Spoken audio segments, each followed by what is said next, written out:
نحمده ونصلي على رسوله الكريم اما بعد فاعوذ بالله من الشيطان الرجيم بسم الله الرحمن الرحيم رب اشرح لي صدري ويسر لي امري واحلل عقدة من لساني يفقهوا قولي ومن يقنت منكن لله ورسوله وتعمل صالحا نؤتها أجرها مرتين وأعتدنا لها رزقا كريما يا نساء النبي لستن كأحد من النساء إن اتقيتن فلا تخضعن بالقول فيطمع الذي في قلبه مرض وقلن قولا معروفا وقرن في بيوتكن ولا تبرجن تبرج الجاهلية الأولى وأقمنا الصلاة وآتينا الزكاة وأطعنا الله ورسوله إنما يريد الله ليذهب عنكم الرجس أهل البيت ويطهركم تطهيرا واذكرن ما يتلى في بيوتكن من آيات الله والحكمة إن الله كان لطيفا خبيرا إن المسلمين والمسلمات والمؤمنين والمؤمنات والقانتين والقانتات والصادقين والصادقات والصابرين والصابرات والخاشعين والخاشعات والمتصدقين والمتصدقات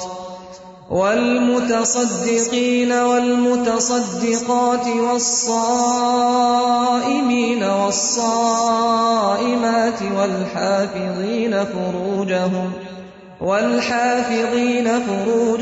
والحافظات والذاكرين الله كثيرا والذاكرات أعد الله لهم مغفرة وأجرا عظيما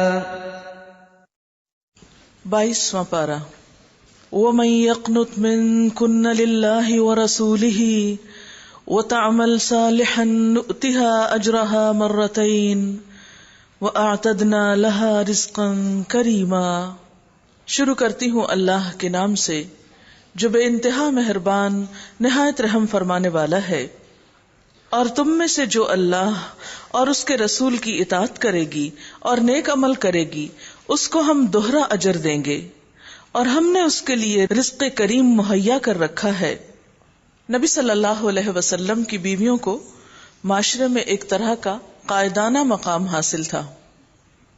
ایسے شخص کو دین کی خاطر عام لوگوں کی نسبت زیادہ قربانی دینی پڑتی ہے، اسی لیے اللہ تعالی نے ازواج مطہرات کا اجر اور صلہ اور انعام بھی دگنا فرمایا ہے۔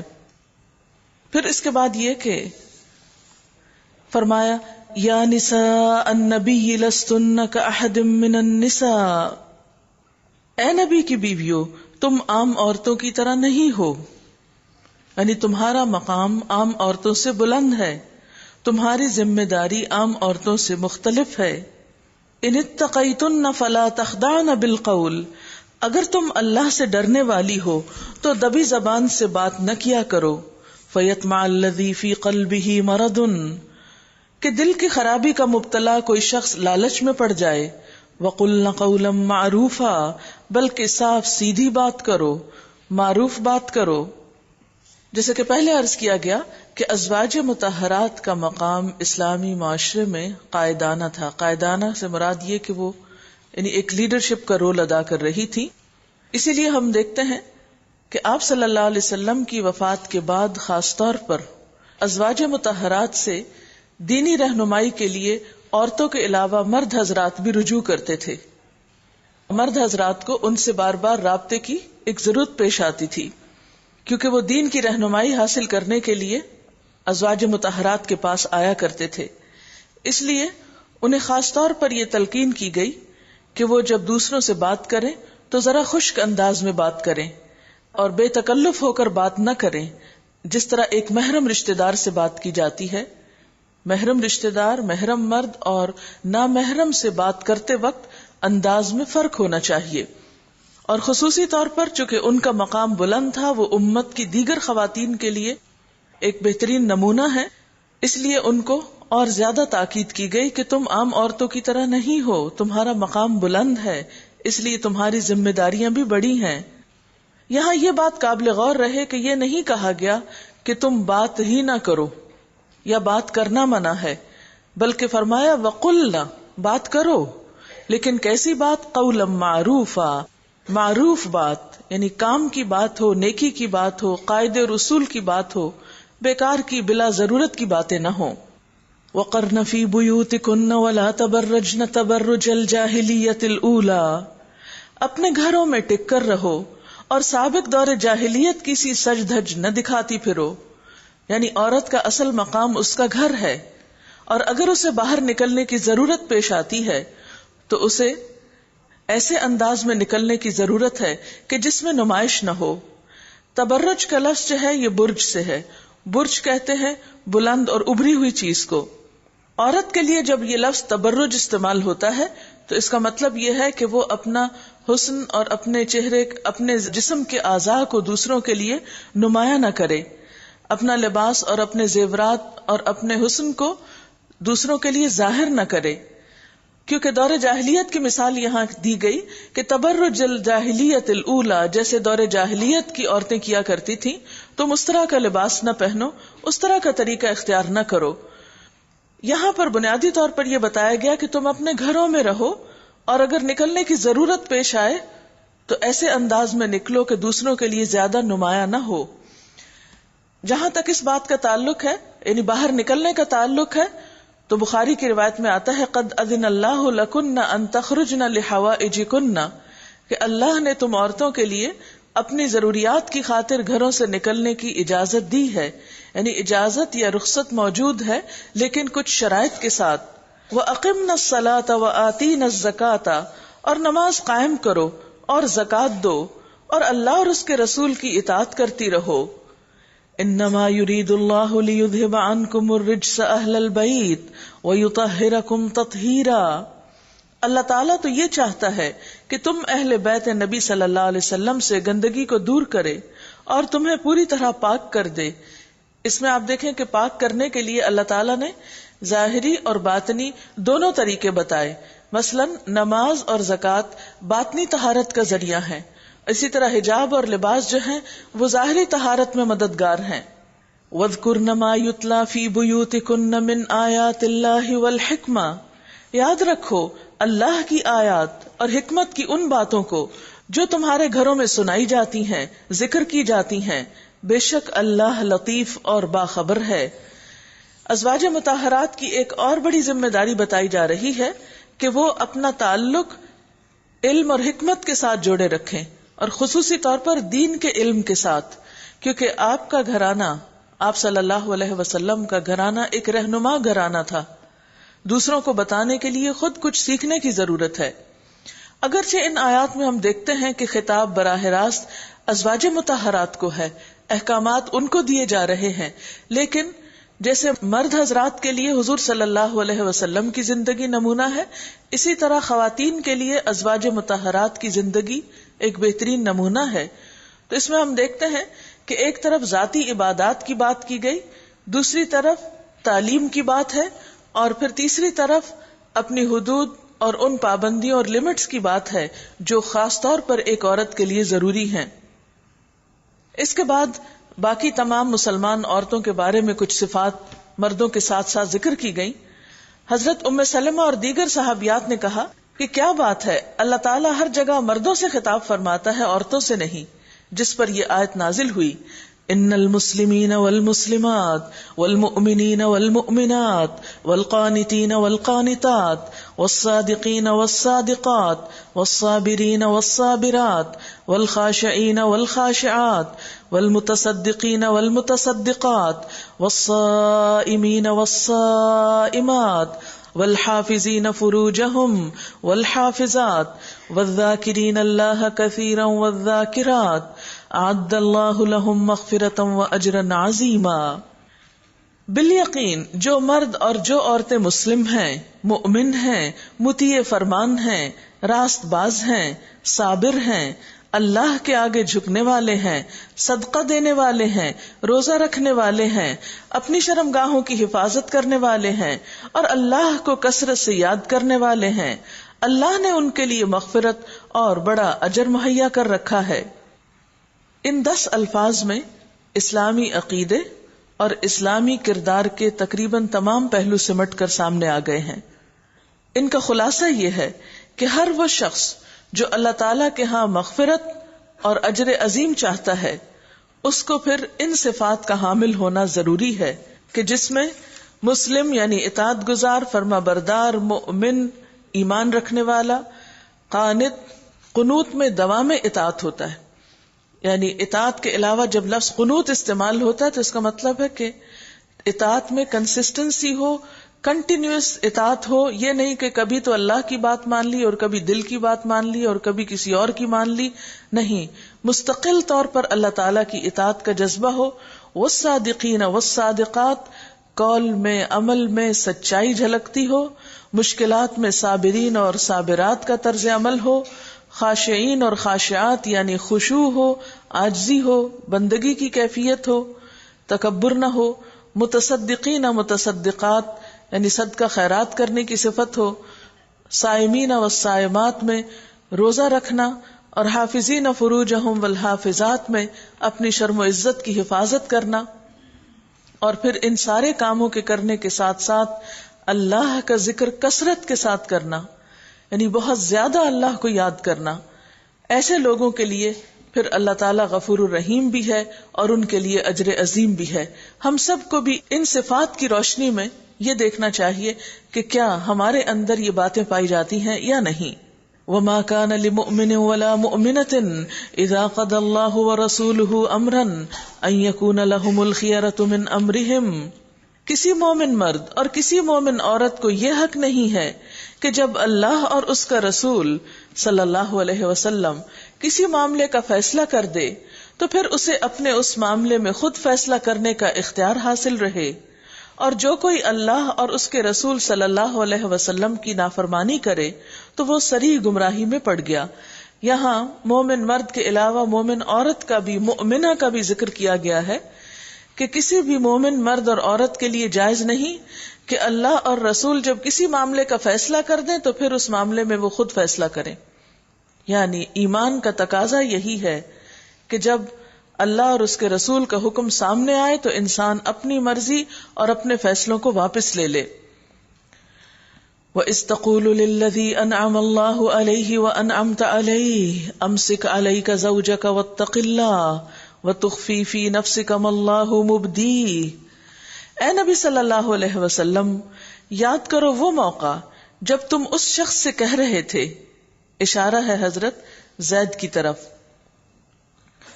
جس پر اللہ نے اور تم نے احسان کیا تھا کہ اپنی بیوی کو نہ چھوڑو اور اللہ سے ڈرو۔ اس وقت تم اپنے دل میں وہ بات چھپائے ہوئے تھے جسے اللہ کھولنا چاہتا تھا، تم لوگوں سے ڈر رہے تھے، حالانکہ اللہ اس کا زیادہ حقدار ہے کہ تم اس سے ڈرو۔ ان آیات میں ایک خاص واقعے کی طرف اشارہ ہے۔ حضرت زید رضی اللہ تعالی عنہ کے ساتھ حضرت زینب کا نکاح 4 ہجری میں ہوا، مگر دونوں کے درمیان نباہ نہ ہو سکا، اور اس کی بنیادی وجہ یہ تھی کہ دونوں کی معاشرتی حیثیت میں بہت فرق تھا، لہٰذا 1 سال کے بعد ہی دونوں کے درمیان علیحدگی ہو گئی۔ حضرت زید رضی اللہ تعالی عنہ نے جب آپ سے طلاق کا ارادہ ظاہر کیا تو آپ نے سبب پوچھا، تو انہوں نے کہا کہ وہ اپنے خاندانی شرف کی وجہ سے میرے مقابلے میں اپنی بڑائی کا احساس رکھتی ہیں۔ چونکہ حضرت زید غلام تھے اور پھر انہیں آزاد کیا گیا، اور حضرت زینب جو تھی وہ ایک بڑے قبیلے سے تعلق رکھتی تھی. اب ہوا یہ کہ حضور صلی اللہ علیہ وسلم نے حضرت زید کو جب آزاد کیا تو انہیں اپنا منہ بولا بیٹا بنا لیا. اور قدیم جاہلیت میں یہ رواج تھا کہ متبنہ یا منہ بولا بیٹا جو ہے وہ اپنے بالکل حقیقی بیٹے کی طرح سمجھا جاتا تھا. مثلاً یہ کہ اس کی بیوی کے ساتھ نکاح کرنا معیوب سمجھا جاتا، اس کے وہی حقوق ہوتے وراثت وغیرہ میں جو اپنے حقیقی بیٹے کے ہوتے ہیں.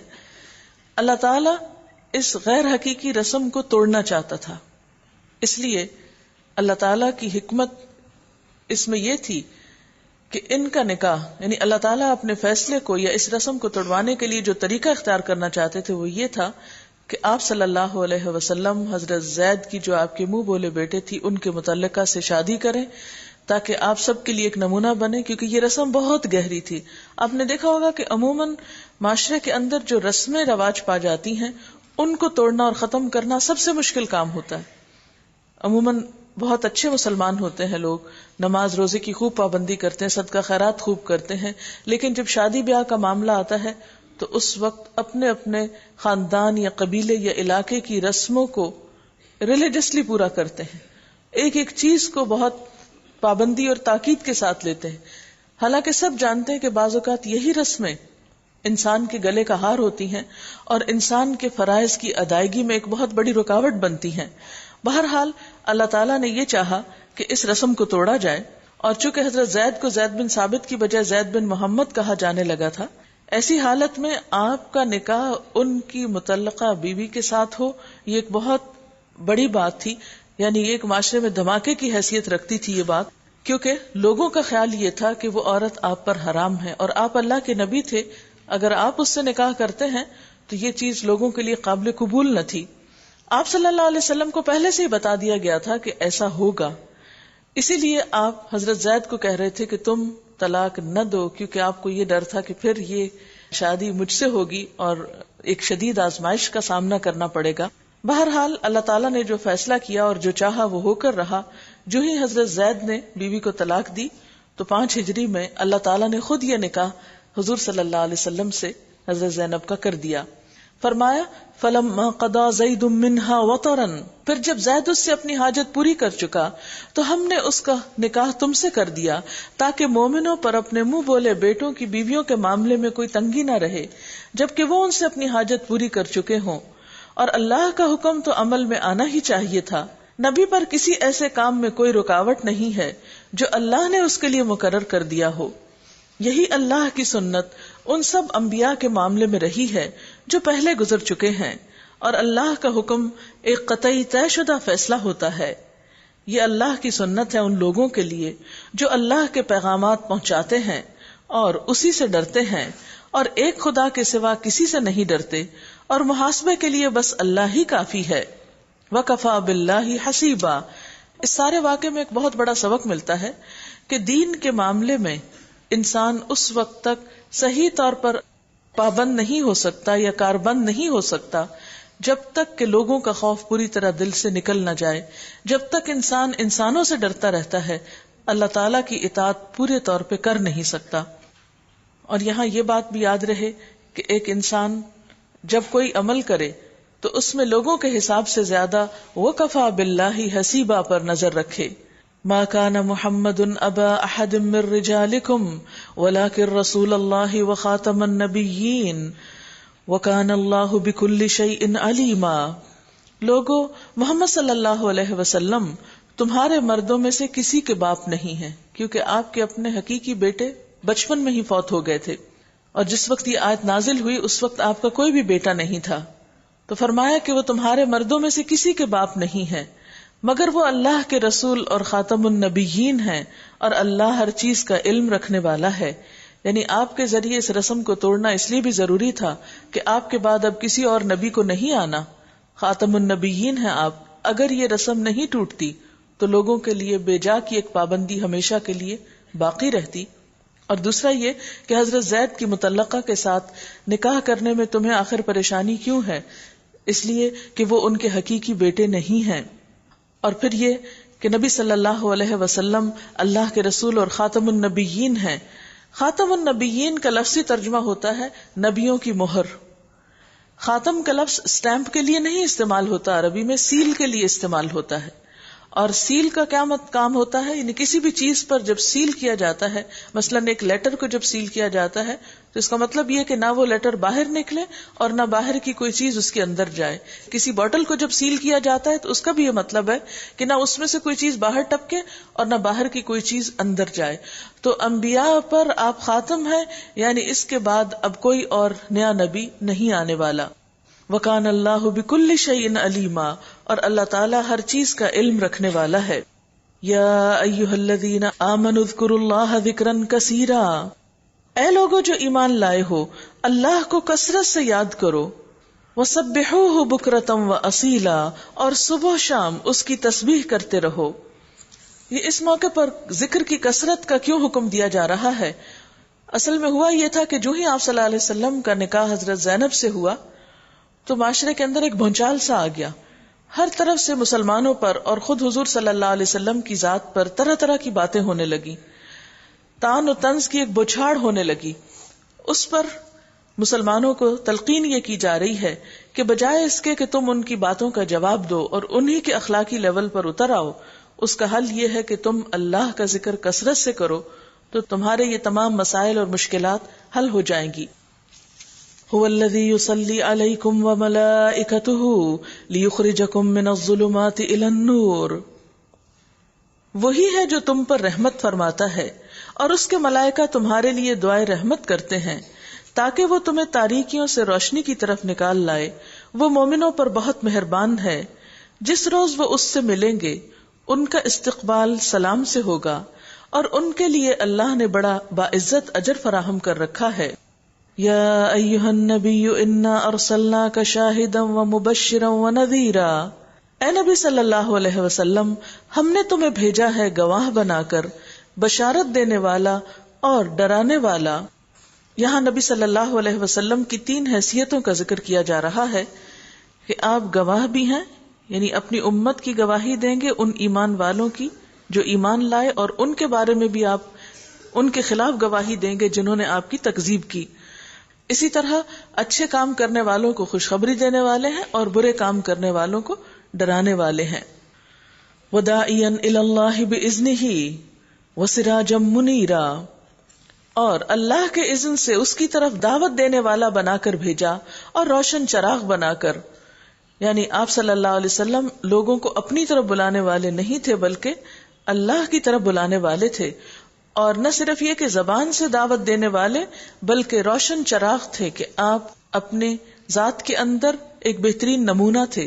جیسے سورج نکلتا ہے تو ہر طرف روشنی ہو جاتی ہے، حتیٰ کہ جن جگہوں پر ڈائریکٹ سورج کی کرنیں نہیں بھی پڑتی پھر بھی، مثلاً آپ کمرے کے اندر بھی ہوں تو باہر اگر سورج نکلا ہو تو روشنی اندر بھی پہنچ رہی ہوتی ہے خواہ اس کی کرنیں نہ بھی پہنچے.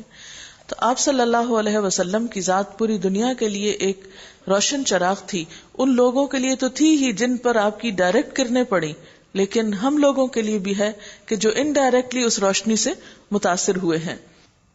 وَبَشِّرِ الْمُؤْمِنِينَ بِأَنَّ لَهُم مِّنَ اللَّهِ فَضْلًا كَبِيرًا، بشارت دے دو ان لوگوں کو جو ایمان لائے ہیں کہ ان کے لیے اللہ کی طرف سے بڑا فضل ہے.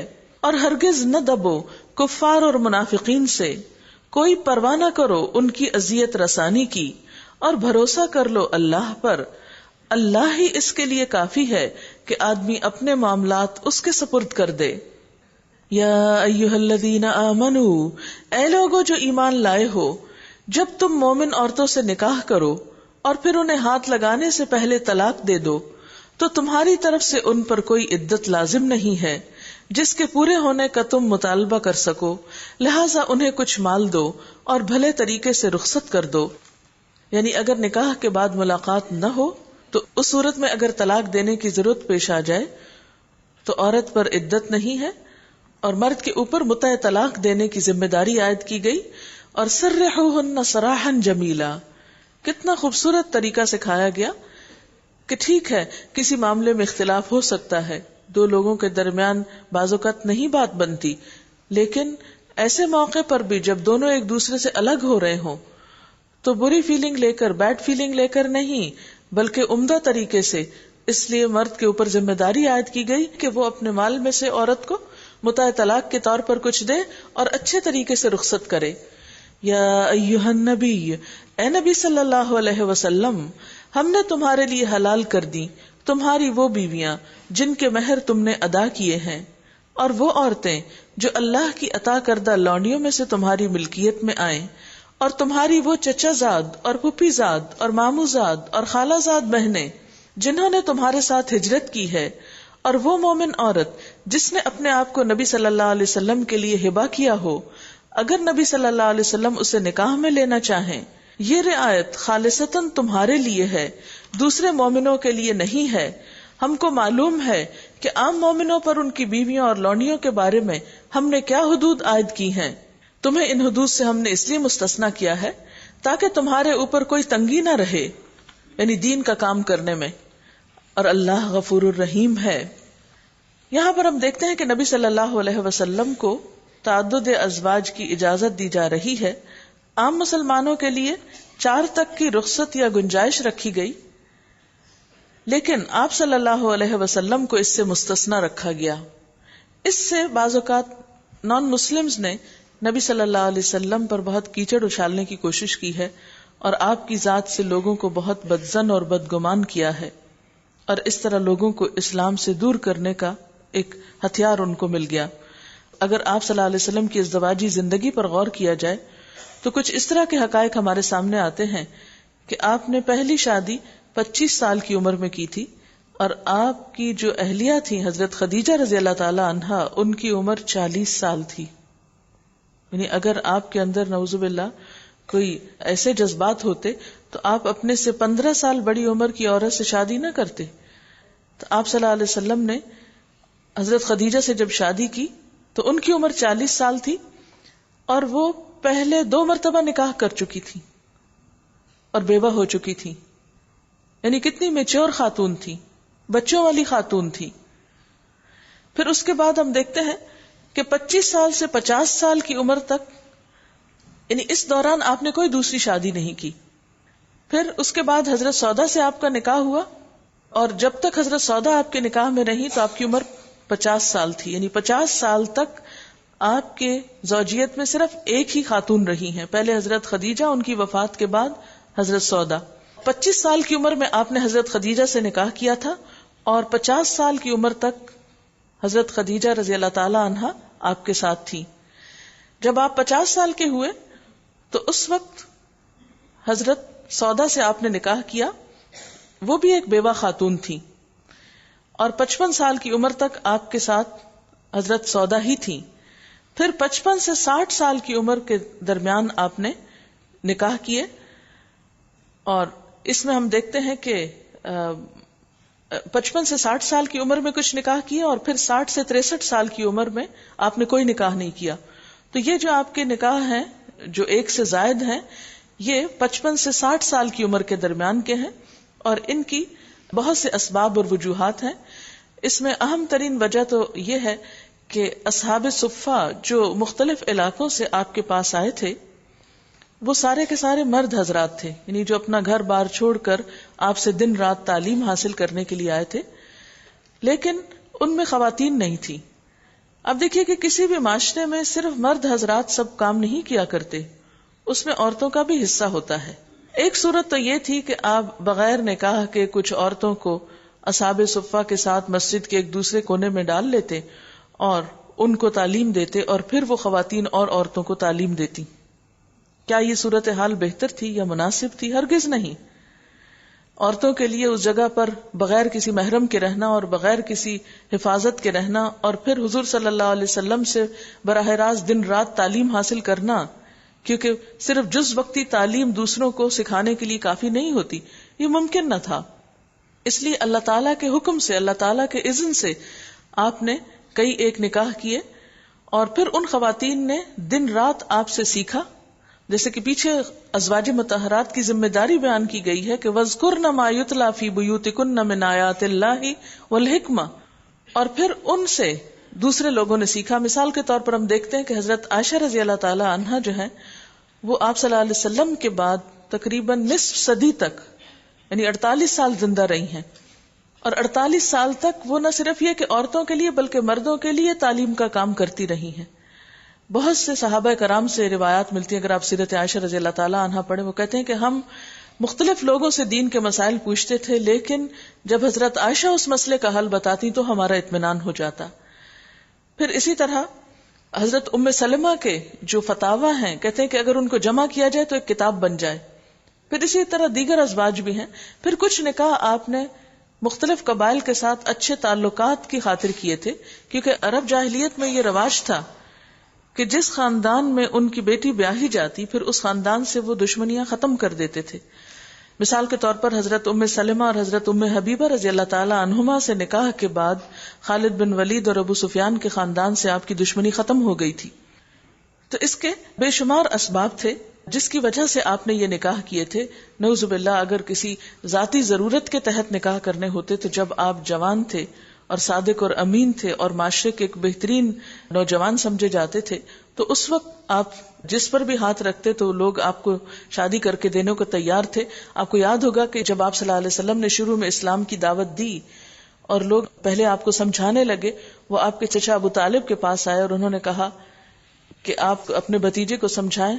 وہ آپ کے پاس آئے اور کہا کہ اے بیٹے، اگر تم مال و دولت چاہتے ہو تو ہم تمہیں مال و دولت جمع کر دیتے ہیں، ریاست چاہتے ہو تو سردار بنا لیتے ہیں، جس عورت سے شادی کرنا چاہتے ہو ہم اس سے تمہارا نکاح کروا دیتے ہیں، لیکن یہ کام چھوڑ دو. تو آپ نے فرمایا تھا اگر میرے دائیں ہاتھ پہ سورج اور بائیں پہ چاند رکھ دیا جائے تو بھی میں یہ کام نہیں چھوڑوں گا، یعنی تبلیغ کا کام اور نبوت کا فریضہ ادا کرنے کا کام. تو اس وقت جب آپ کو اتنی بڑی آفر دی گئی تھی کہ جس سے چاہیں آپ کا نکاح کر دیتے ہیں، اگر آپ شادیاں ہی کرنی تھی تو آپ اس وقت کر لیتے جب آپ بہت نوجوان تھے. تو یہاں اس چیز کو یعنی کہ پوری بیک گراؤنڈ کو سامنے رکھے بغیر، حقیقت کو جانے بغیر اگر ہم مسلمان بھی آپ کی ذات کے بارے میں شک کریں یا کسی شبہ کا شکار ہوں تو یہ چیز اسلام کے منافی ہے. اس لیے ہمیں اپنا شک بھی اور اپنے ایسے وسوسے بھی دور کرنے چاہیے اور دوسرے لوگوں کو بھی اس معاملے میں صحیح جواب دینا آنا چاہیے. پھر اسی طرح یہ ہے کہ اللہ تعالیٰ نے آپ کے اوپر عدل کی پابندی ختم کر دی تھی، حالانکہ آپ نے خود اس کو اپنے لیے لازم کیا، لیکن آپ کے اوپر ذمہ داری نہیں رکھی گئی. کیوں؟ تاکہ آپ اپنی ذمہ داری صحیح طور پر یعنی نبوت کی ذمہ داری صحیح طور پر پوری کر سکیں. عموماً ہوتا یہ ہے کہ جہاں بہت سی خواتین ایک جگہ اکٹھی ہوں وہاں شکایت کا امکان بڑھ جاتا ہے، وہاں میں ایک دوسرے کے ساتھ کھچاؤ اور ٹینشن کی کیفیت پیدا ہوتی ہے، اور خصوصاً اگر وہ سوکن کے رشتے میں ہو تو اس پہ آپ اندازہ کر سکتے ہیں. اس لیے اللہ تعالیٰ نے فرمایا کہ آپ کے اوپر کوئی مضائقہ نہیں، تمہیں اختیار دیا جاتا ہے کہ اپنی بیویوں میں سے جس کو چاہو اپنے سے الگ رکھو، جسے چاہو ساتھ رکھو، جسے چاہو الگ رکھنے کے بعد پاس بلا لو. اس معاملے میں تم پر کوئی مضائقہ نہیں. کیوں؟ تاکہ آپ ان ذمہ داریوں اور پابندیوں سے آزاد ہو کر اپنے اصل مقصد کو پورا کر سکیں. اور یہ بات اس لیے فرمائی جا رہی ہے، اس طرح زیادہ توقع ہے کہ ان کی آنکھیں ٹھنڈی رہیں گی اور وہ رنجیدہ نہ ہوگی، یعنی وہ حضور سے پھر شکایت نہیں کریں گی کہ آپ ہمارے ساتھ ایسا کیوں کر رہے ہیں. اور جو کچھ بھی تم ان کو دو گے اس پر وہ سب راضی رہیں گی. اللہ جانتا ہے جو کچھ تم لوگوں کے دلوں میں ہے، اور اللہ علیم اور حلیم ہے. اس کے بعد تمہارے لیے دوسری عورتیں حلال نہیں، اور نہ اس کی اجازت ہے کہ ان کی جگہ اور بیویاں لے آؤ، خواہ ان کا حسن تمہیں کتنا ہی پسند ہو. البتہ لونڈیوں کی تمہیں اجازت ہے. اللہ ہر چیز پر نگران ہے. یا ایھا الذین آمنوا لا تدخلوا بیوت النبی الا ان یؤذن لکم، اے لوگو جو ایمان لائے ہو، نبی صلی اللہ علیہ وسلم کے گھروں میں بلا اجازت نہ چلے آیا کرو، نہ کھانے کا وقت تاکتے رہو. ہاں اگر تمہیں کھانے پر بلایا جائے تو ضرور آؤ، مگر جب کھانا کھا لو تو منتشر ہو جاؤ، باتیں کرنے میں نہ لگے رہو. تمہاری یہ حرکتیں نبی کو تکلیف دیتی ہیں، مگر وہ شرم کی وجہ سے کچھ نہیں کہتے، اور اللہ حق بات کہنے میں نہیں شرماتا. نبی صلی اللہ علیہ وسلم کی بیویوں سے اگر تمہیں کچھ مانگنا ہو تو پردے کے پیچھے سے مانگا کرو، یہ تمہارے اور ان کے دلوں کی پاکیزگی کے لیے زیادہ مناسب ہے. یہ پردے کی علت اور حکمت بتائی جا رہی ہے. اگر ازواج مطہرات کی پاکیزگی دل کے لیے زیادہ بہتر ہے کہ پردے کے پیچھے سے لین دین کریں تو پھر عام خواتین کے لیے کیا حکم ہو سکتا ہے. تمہارے لیے یہ ہرگز جائز نہیں کہ اللہ کے رسول کو تکلیف دو صلی اللہ علیہ وسلم. کس طرح کہ بغیر اجازت آپ کے گھر میں داخل ہو جاؤ، یا آپ کی خواہش کے بغیر آپ کے گھر میں بیٹھے ہی رہو، یا بغیر حجاب کے آپ کی ازواج سے بات کرو، یا کسی بھی طرح آپ کی کوئی نافرمانی کر کے. فرمایا تم مومنوں کے لیے جائز نہیں کہ تم اپنے رسول کو ستاؤ، اور نہ یہ جائز ہے کہ ان کے بعد ان کی بیویوں سے نکاح کرو. یہ اللہ کے نزدیک بہت بڑا گناہ ہے، کیونکہ ازواج مطہرات کو امہات المومنین کا خطاب دیا گیا تھا، وہ مومنوں کی مائیں تھیں، اس لیے ان سے نکاح حرام قرار دیا گیا. تم خواہ کوئی بات ظاہر کرو یا چھپاؤ، اللہ کو ہر بات کا علم ہے. ازواج نبی کے لیے اس میں کوئی مذائقہ نہیں ہے کہ ان کے باپ، ان کے بیٹے، ان کے بھائی، ان کے بھتیجے، ان کے بھانجے، ان کے میل جول کی عورتیں اور ان کے مملوک گھروں میں آئیں، یعنی ان سے ان کا حجاب نہیں ہوگا. تمہیں اللہ کی نافرمانی سے پرہیز کرنا چاہیے، اللہ ہر چیز پر نگاہ رکھتا ہے. ان اللہ وملائکتہ یصلون علی النبی یا ایھا الذین آمنوا صلوا علیہ وسلموا تسلیما. اللہ اور اس کے ملائکہ نبی صلی اللہ علیہ وسلم پر درود بھیجتے ہیں. اے لوگو جو ایمان لائے ہو، تم بھی ان پر درود و سلام بھیجو. جب آپ کے اوپر مخالفت اور طعن و تشنیع کی حد ہو گئی تو اللہ تعالیٰ نے اہل ایمان کو بتایا کہ اللہ تعالیٰ خود بھی ان پہ درود بھیجتا ہے، یعنی آپ پر مہربان ہے، آپ کی تعریف فرماتا ہے، آپ کے کام میں برکت دیتا ہے، آپ کا نام بلند کرتا ہے، آپ پر اپنی رحمتوں کی بارش کرتا ہے. اور ملائکہ بھی آپ پر درود بھیجتے ہیں، یعنی ملائکہ کو درود جو ہے وہ آپ کے حق میں دعا تھا، وہ بھی آپ سے محبت رکھتے ہیں اور اللہ تعالیٰ سے دعا کرتے رہتے ہیں کہ وہ آپ کے درجات کو اور زیادہ بلند فرمائے اور آپ کے دین کو سر بلند کرے، آپ کو مقام محمود پر پہنچائے.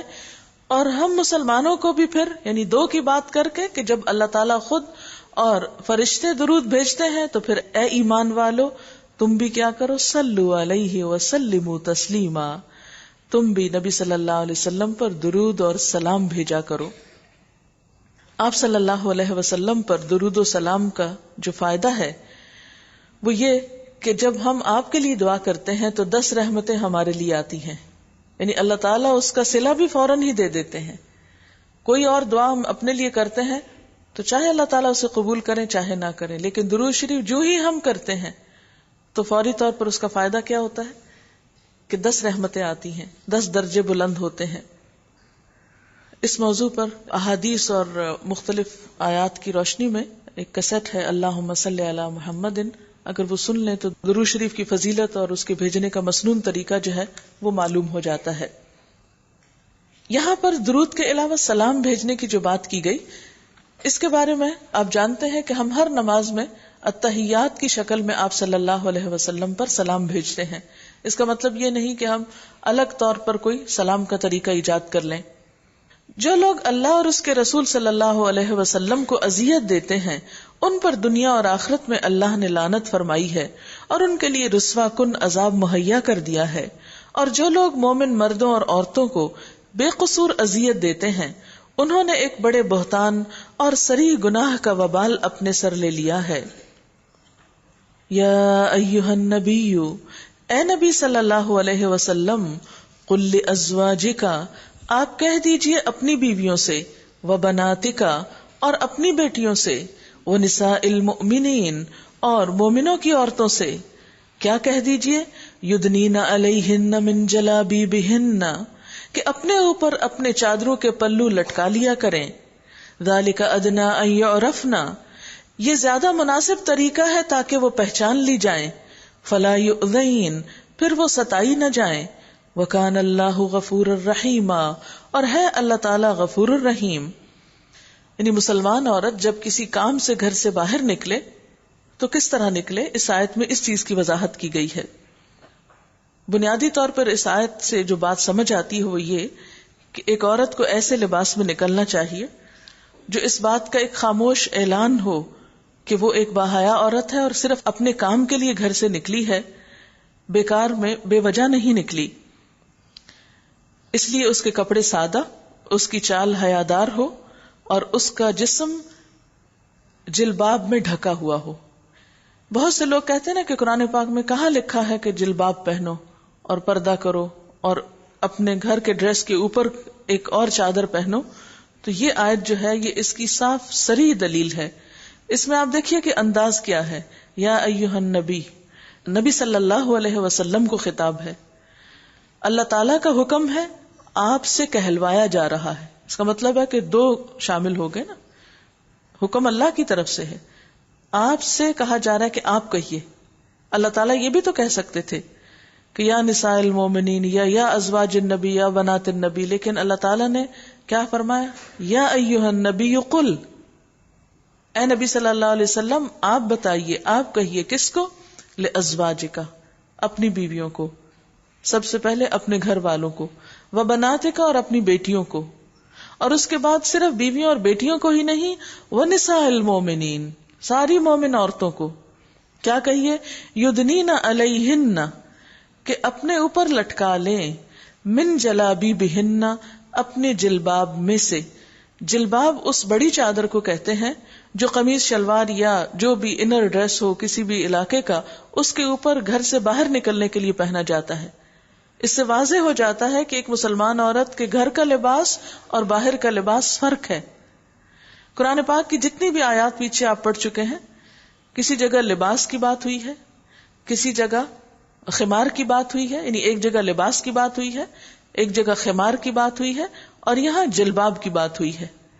تو اس سے پتہ چلتا ہے کہ لباس کے علاوہ خمار، اور خمار کے علاوہ پھر جلباب بھی ضروری ہے. اور پھر یہاں پر یدنین علیہن، علی کا مطلب ہوتا ہے اوپر، ادنا یدنی، ادنا کا مطلب ہوتا ہے لٹکانا. اپنے اوپر سے لٹکا لے، من جلابیبہن، اپنے جلباب میں سے. یعنی بڑی چادر جو پہنے تو وہ اس طرح نہ پہنے کہ وہ کندھوں تک آئے، بلکہ اپنے اوپر سے. اور اوپر جو ہے کندھوں سے اوپر کیا جگہ ہے؟ سر. یعنی اس کو سر پر اس طرح ڈالے کہ یدنین علیہن، اس کو لٹکا لے. یعنی جس طرح گھونگھٹ نکالا جاتا ہے یا اس کو آگے کیا جاتا ہے، اس کی طرف یہاں اشارہ ہے. من جلابیبہن، یعنی اسی جلباب میں سے کچھ. اب اس میں یہ کہ طریقہ کار سہولت کے لیے تھوڑا بہت فرق کیا جا سکتا ہے. اور دنوف کا مطلب قریب کرنا بھی ہوتا ہے، یعنی لپیٹنا بھی ہوتا ہے. یعنی اپنی جلباب کو اپنے اوپر سے لپیٹ لیں، لٹکا لیں، کھینچ لیں، تاکہ پردے کا تقاضا پورا ہو سکے. اور اس کی حکمت کیا بتائی جا رہی ہے؟ ذالک ادنی ان یعرفن، کہ وہ پہچان لی جائیں. کیا پہچان لی جائیں؟ یعنی کہ وہ کس کام کو نکلی ہیں اور کس قسم کی خواتین ہیں.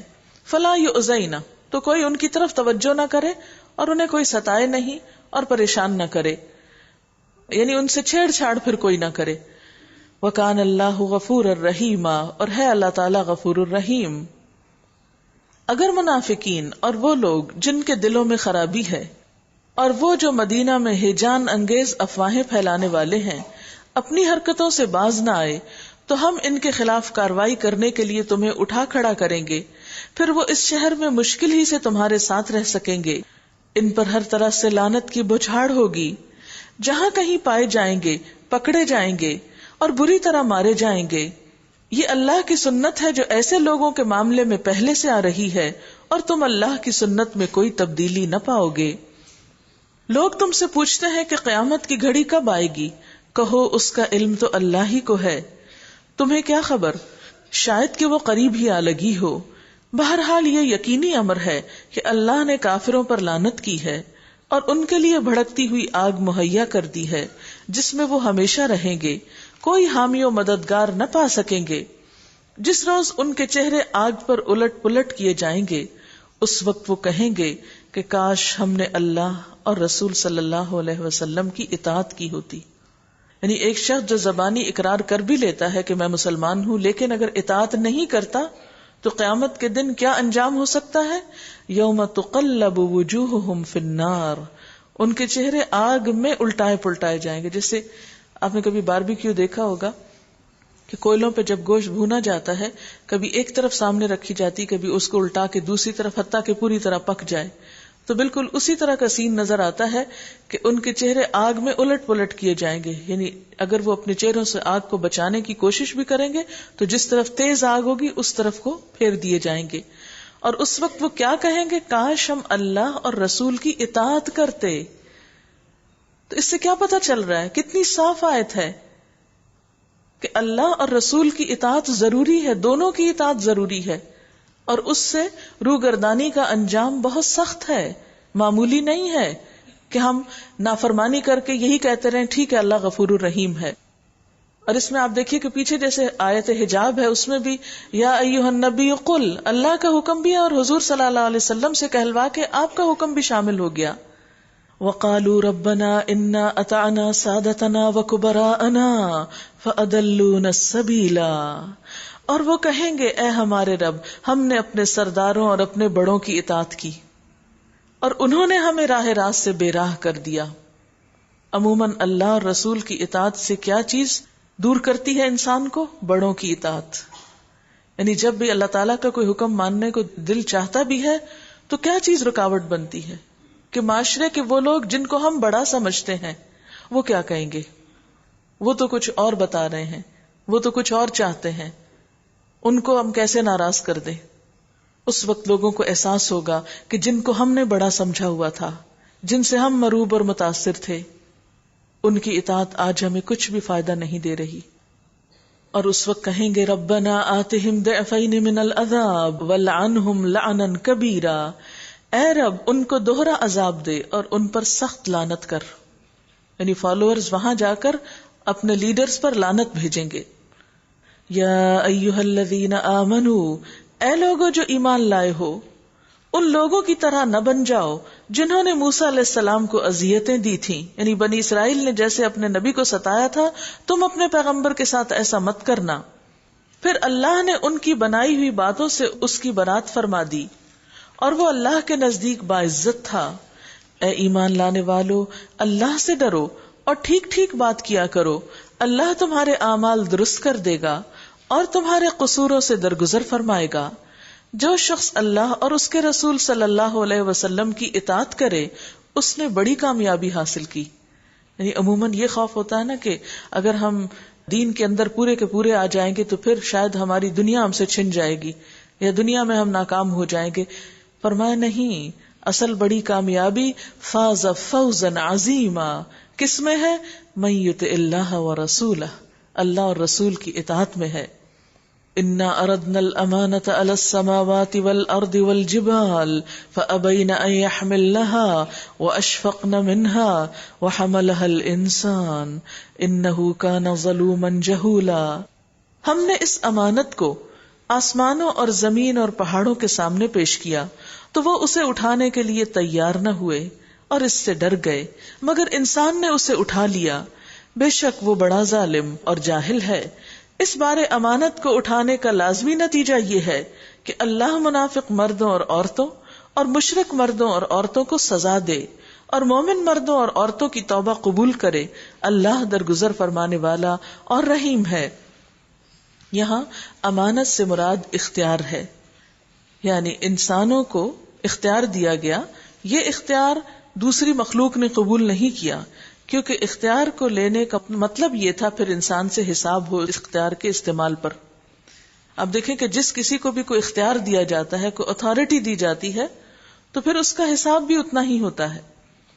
اس لیے اللہ تعالیٰ فرماتے ہیں کہ انسان نے جب اس اختیار کو قبول کر لیا تو پھر اب اس کا حساب بھی ہے اور اس کے لیے سزا بھی ہے. اور سزا کس کے لیے؟ منافق مردوں اور عورتوں کے لیے جنہوں نے اس اختیار کو مس یوز کیا، اور مشرک مردوں اور عورتوں کے لیے. اور اللہ تعالیٰ مہربان ہوگا مومن مردوں اور عورتوں کے لیے جنہوں نے اپنے اختیار کو اللہ کو ماننے میں اور اس کی اطاعت میں استعمال کیا. حضرت عبداللہ بن عباس سے روایت ہے کہ اللہ تعالیٰ نے امانت کو آدم علیہ السلام کے سامنے پیش کیا تو آدم علیہ السلام نے پوچھا کہ امانت کیا ہے؟ اللہ تعالیٰ نے فرمایا کہ اگر تم اچھا کرو گے تو تم کو اس کا بدلہ ملے گا اور اگر تم برا کرو گے تو تم کو سزا دی جائے گی. یہی امانت ہے. سورۃ سبا مکی سورت ہے. بسم اللہ الرحمن الرحیم. الحمد للہ الذی لہ ما فی السماوات وما فی الارض وَلَهُ الْحَمْدُ فِي الْآخِرَةِ وَهُوَ الْحَكِيمُ الْخَبِيرُ. حمد اس خدا کے لیے ہے جو آسمان اور زمین کی ہر چیز کا مالک ہے، اور آخرت میں بھی اسی کے لیے حمد ہے. وہ دانا اور باخبر ہے جو کچھ زمین میں جاتا ہے اور جو کچھ اس سے نکلتا ہے اور جو کچھ آسمان سے اترتا ہے اور جو کچھ اس میں چڑھتا ہے، ہر چیز کو وہ جانتا ہے، وہ رحیم اور غفور ہے۔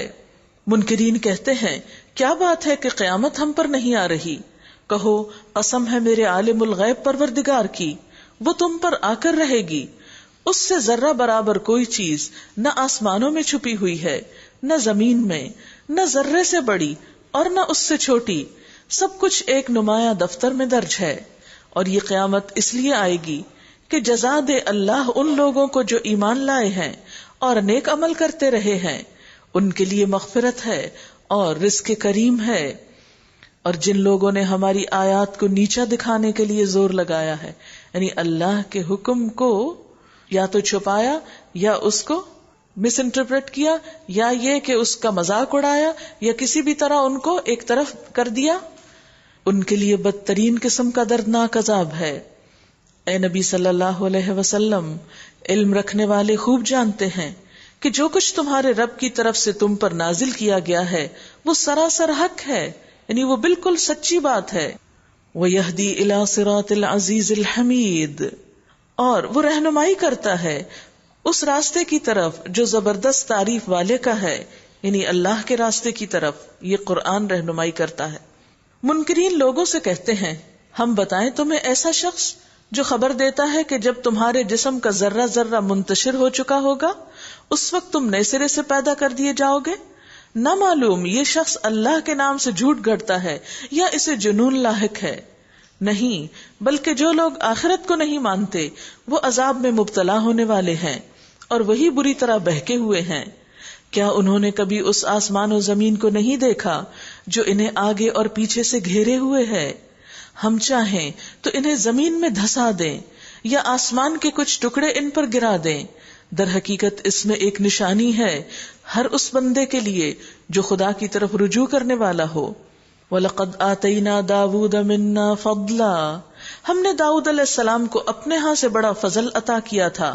ہم نے حکم دیا تھا کہ اے پہاڑو اس کے ساتھ ہم آہنگی کرو، اور یہی حکم ہم نے پرندوں کو دیا تھا۔ پہاڑ اور پرندوں کے بارے میں آتا ہے کہ جب داؤد علیہ السلام اللہ تعالیٰ کی حمد و ثنا بیان کرتے تو یہ ساری چیزیں بھی ان کے ساتھ شریک ہو جاتی، یعنی پرندے ساتھ حمد و ثنا میں شریک ہوتے، اور وادی کے بیچ میں جب آپ اللہ کا ذکر کرتے آپ کی آواز تھی وہ بھی بہت خوبصورت تھی۔ ابو موسیٰ اشعری رضی اللہ تعالیٰ عنہ کے بارے میں آپ صلی اللہ علیہ وسلم نے فرمایا کہ لقد اوتی مزمارا من مزامیر آل داؤد، کہ ان کو بھی آل داؤد کی خوش الہانی میں سے حصہ ملا ہے۔ تو پہاڑ گونج اٹھتے، پرندے ساتھ شریک ہو جاتے، یعنی آپ کا انداز اتنا پر اثر تھا۔ اور ویسے بھی جو آپ پر کتاب نازل ہوئی تھی زبور، اس میں ہمز تھی، یعنی اللہ تعالیٰ کی حمد و ثنا کے ایسے کلمات تھے جن کا پڑھنا جو تھا وہ بہت ہی پر اثر تھا۔ فرمایا کہ ہم نے اس کو بہت فضل سے نوازا تھا، پرندے اور پہاڑ اس کے ساتھ ہم آہنگی کرتے۔ وَأَلَنَّا لَهُ الْحَدِيدَ، اور ہم نے اس کے لیے لوہے کو نرم کر دیا تھا، یعنی جب آپ لوہے کو ہاتھ لگاتے تھے تو لوہا آپ کے ہاتھ میں ایسے ہو جاتا تھا جیسے موم ہوتی ہے، جس طرف چاہتے تھے اس کو موڑ لیتے، ڈھال لیتے۔